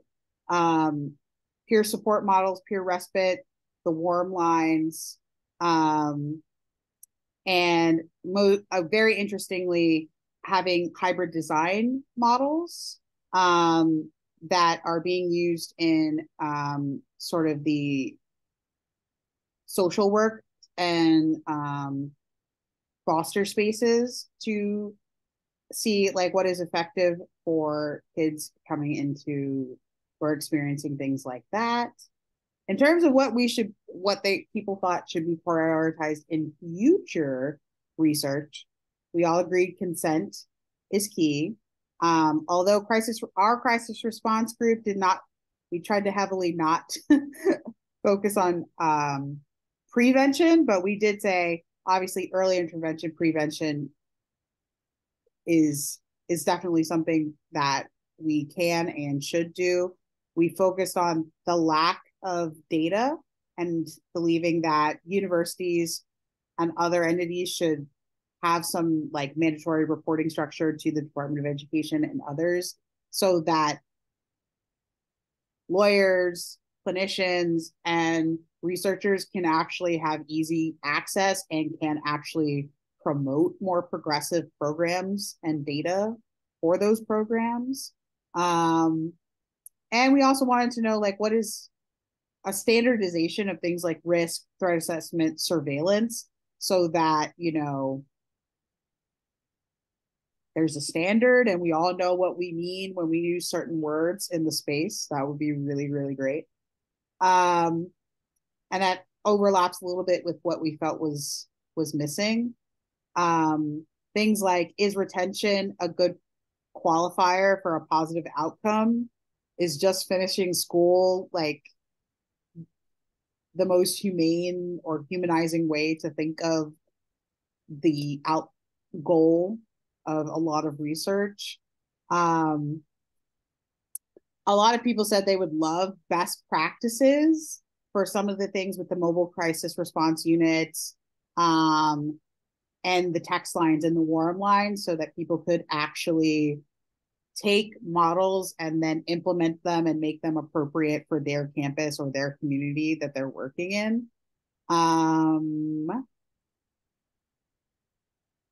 And then, of course, all of the critiques of what does evidence-based intervention mean, rigorous assessment, the narrowness of what constitutes CER, all of those things were also brought up. And are those things getting in the way or hampering of our ability to be progressive and have better programs and models out there? Did I miss anyone in my group? I think I got everybody. Hopefully. Yeah, I think if no one from my group wants to raise their hand and add, then I think I summarized all that pretty well.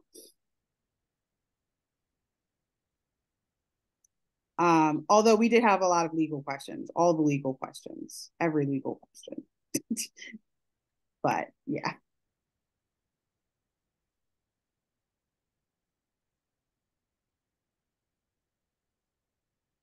That sounds exciting. yeah. We when you gave us that 10 extra minutes, we said, okay, we're going for it. Let's do it.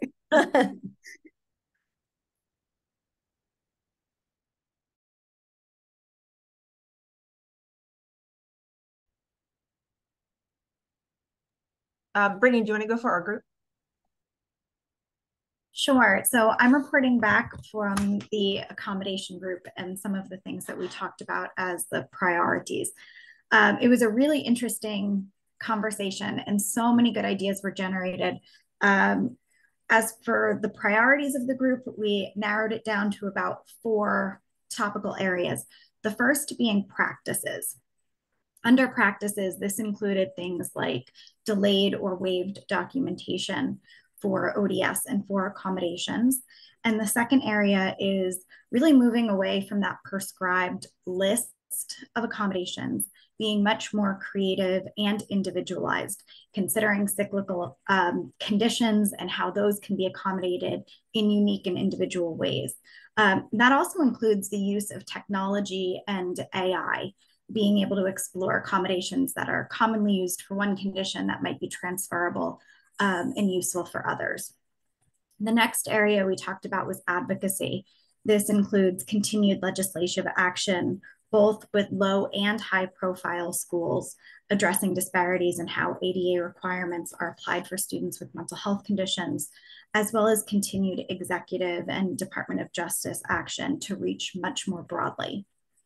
The fourth area is looking at education, and this is multi-tiered education initiatives targeting administration and leadership, targeting faculty, ODS, and the people who work within those offices, and then also students. So educating students on strategies for advocacy and empowerment. How do I talk to my professors?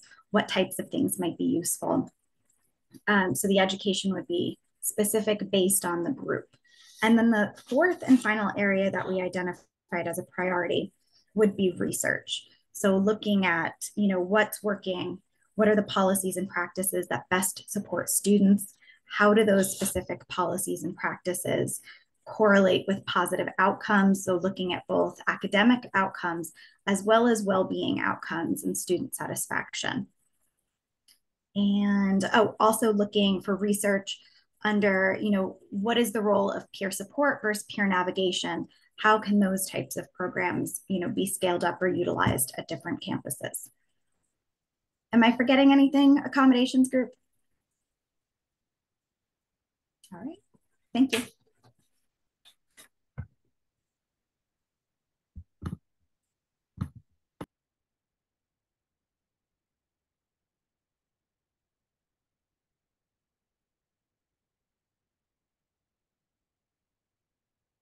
And I guess we were bad and didn't pick a presenter in our group. Chandler, I don't know if you want to go for it, or I can, or you can start and I can jump in, and anybody else, of course. Yeah, we just had a really in-depth conversation. So we basically, how we started our conversation, our group was reintegration. How we started our conversation was talking about individual projects that we were all involved with and how these different projects were functioning and different aspects of, whether they're on campus or off campus and whether the different communities that they benefit. And a lot of what we did during our breakout group was compare these different organizations that we were all part of and just seeing like what works, what doesn't work, what is different, what is the same about the work that we're all doing for this same common goal. I would say that was a majority of our conversation, just kind of throwing ideas back and forth with each other on, well, my organization does this, and this works pretty well. Oh, and my organization does this and this works pretty well. So it was a very much like think tank type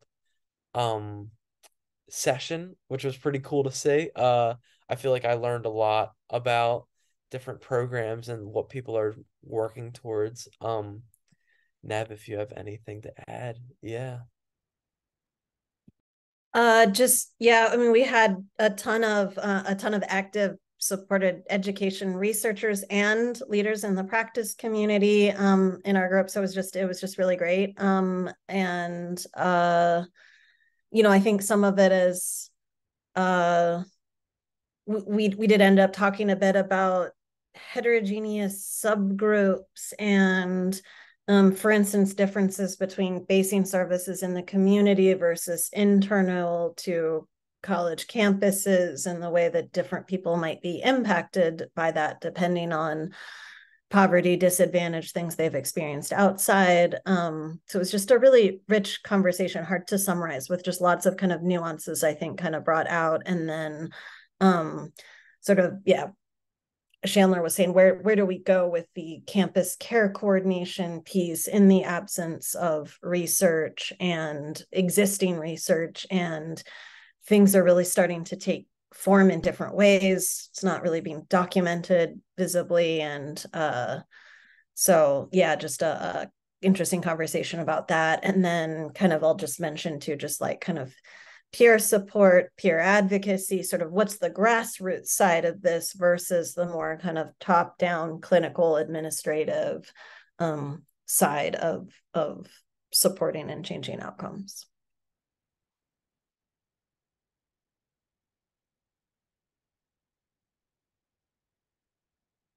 And yeah, anybody else jump in.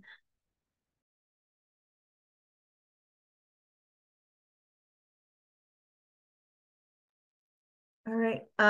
Awesome. Thank you all. It sounds like I don't know if we should get people together for a meeting or an event that's just like advancing peer support in higher education. I worked with Mark last year and this year on a paper on applying lessons from the peer support movement to higher education. I can drop that in the chat, but I just feel like there's so much bubbling up around peer support, like integrated into disability services as student organizations, collaborations with like off-campus mobile crisis response or peer respite. So there's a lot of exciting momentum there, and it's been really cool. And it's exciting to hear that it came up basically in every work group. So thank you all so much. I'm going to keep repeating how much fun and excitement this is, so I won't do that.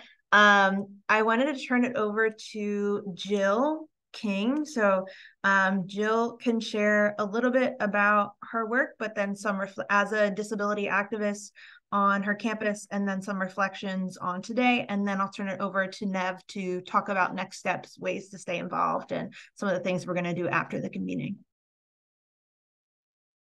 Hi, everyone. I'm Jill King. So I am a disability mental health activist, and they're both based in lived experience. I've dealt with psychiatric disability most of my life, and I'm also blind. So that's really kind of led me to where I am today. I don't know what my life would be like without it. So being in these conversations is always very invigorating for me. And what my work is mostly based in is community care and peer support for the disabled community. We're the Students with Disabilities Advocacy Group, and we originally started on my campus in 2021, and this was really based off of and conversations with other disabled students saying there's nothing here for us, and I think that we are going to adapt better together. And that in the 2 years since we've been running, that's been the truth. We've been able to figure things out much more efficiently. We've been able to have a community away from home, and that social connectedness has really guided all of us through our education, and that's been huge. I know something that Kelly and I have discussed a lot is that disability and mental health advocacy spaces are very disconnected. And I feel like it's counterproductive at best, because ultimately we have a lot of the same end goals in mind. Something Disabled in Action said, which is a disability justice activist group that did a lot of work, especially in leading up to the passing of the ADA. Something they said is nothing about us without us. These decisions shouldn't be being made without people with lived experience in mind. And I think that's something that disability and mental health communities are certainly seeing and promoting and want to continue promoting. And looking at y'all, hearing these conversations, that's something I think we can all agree that we value greatly. And I really believe that disability and mental health advocacy groups can adapt better together, just like our community did on campus, especially when it comes to supports like accommodations and what we can do for each other and how we can thrive in education and after that. And, our communities are certainly critical of the systems that we see in America today, and it's for good reason. There's a lot of good reason, whether it's care is either being denied or weaponized, and we can't keep going down that path. And I think what we need to be seeing is lived experience guiding research, which is ultimately going to guide policy, which is this this whole event is giving me a lot of hope for seeing that down the line. So, just valuing these lived experiences, bringing them into research, whether that's the researcher having lived experience or integrating that into how we're designing and implementing research and moving it outward. So with all that being said, it was great talking with y'all, and I hope you bring this into your work as we go forward. Can't wait to see where this goes. Thanks, Joe. I have to say, I don't know. Well, I'm a crybaby by nature. And when you said there's nothing here for us, I could feel like I could see it in a lot of people, like that experience of being told that college isn't for you. It like, even years later, the sting, so I just appreciate you sharing and the work that you do. And then I want to, sorry, I can't look at anyone's faces. Hand it over to Nev. Okay. So I think this has given us so much to think about that I'm almost thinking like partly like, I guess we have some things to say right now, but I think once we can debrief, there's a lot more we could follow up with, just, ideas that have kind of come to the surface. And so we'll follow up about that. We really want to, for one thing, we're going to send out an email with a variety of different options. I mean, one we already had in mind is potentially like creating kind of a listserv so that we start to build more of a community, share ideas, post events, because there's so much siloing that we would like to overcome. We all have an advocacy agenda beyond the narrow confines of PCORI, so that sort of stuff. We will be following up with next steps about the draft report.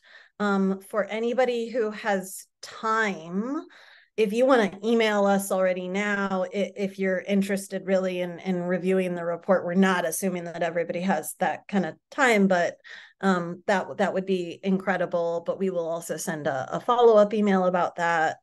And then would encourage folks to think about, anybody who's interested in linking anything to this project, and we publicize it all, things we can put on the website. If anybody is interested in writing we actually have a blog post on our website for this project. If anybody would like to blog, if anybody would be willing to write reflections, do a TikTok, absolutely any form or media, but anything anybody is willing to do, we would be really grateful for. And again, we'll send this in an email, but just want to kind of really plug it. And then we will be asking specifically for people's permission to be able to publicly list you on our website. And again, the idea there is we need to build community and more visibility. Where does a researcher go if they want to connect with lived experience folks who are really invested in this particular set of issues? Where do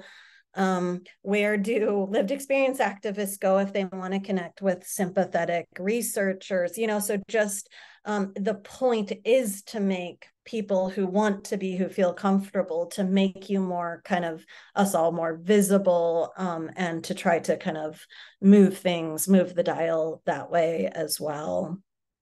So I don't know if I'm leaving anything out, Kelly, Delisha, but again, we'll put all of this into emails, but really don't want this to be the end of a conversation, but more like the beginning, and to really kind of find different ways that we can all work together to bring about change. Absolutely everything you said, Nev. And also, please, I know we all don't love surveys, but if you could please fill out our little anonymous demographic survey, which is like mandatory to give to the PCORI. Don't worry, it's anonymized. And then you will also get another follow-up survey in case I know a lot of people were at work and listening, so that is also an opportunity for you through survey to add in anything that was not captured today that you would like to put in, so that we can keep it in mind as we draft the final report.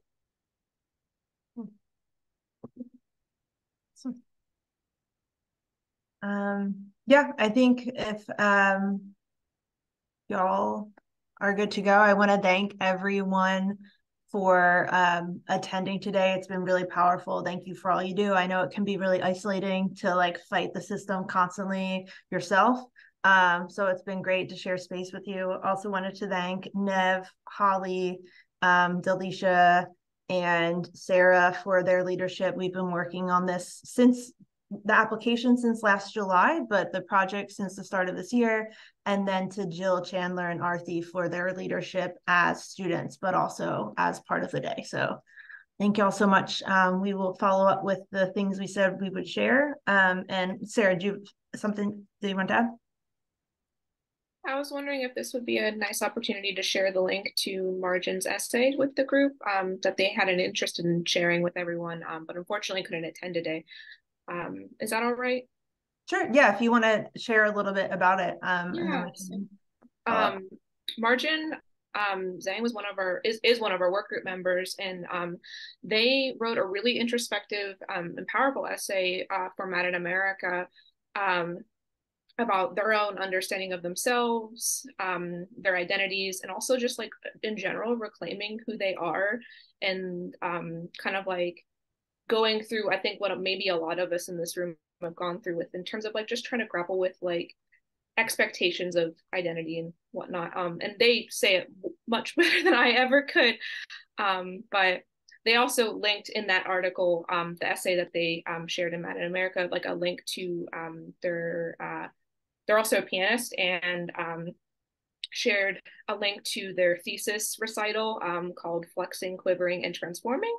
And I think a really powerful sentiment from both that recital and also their essay is the idea of I am, therefore I am. And again, it's just really incredible work that they are doing, continue to do, the reflections that they make and contribute. I just wanted to share space for that because I know they deeply wanted to share with everyone today that some reflections. And yeah, and another quote, just because I really enjoyed what they wrote in Mad in America, was the sentiment of I have always been, and I am always becoming. So I think that was just a really incredible sentiment, and I'm linking that essay to everyone in the chat. Thank you guys so much.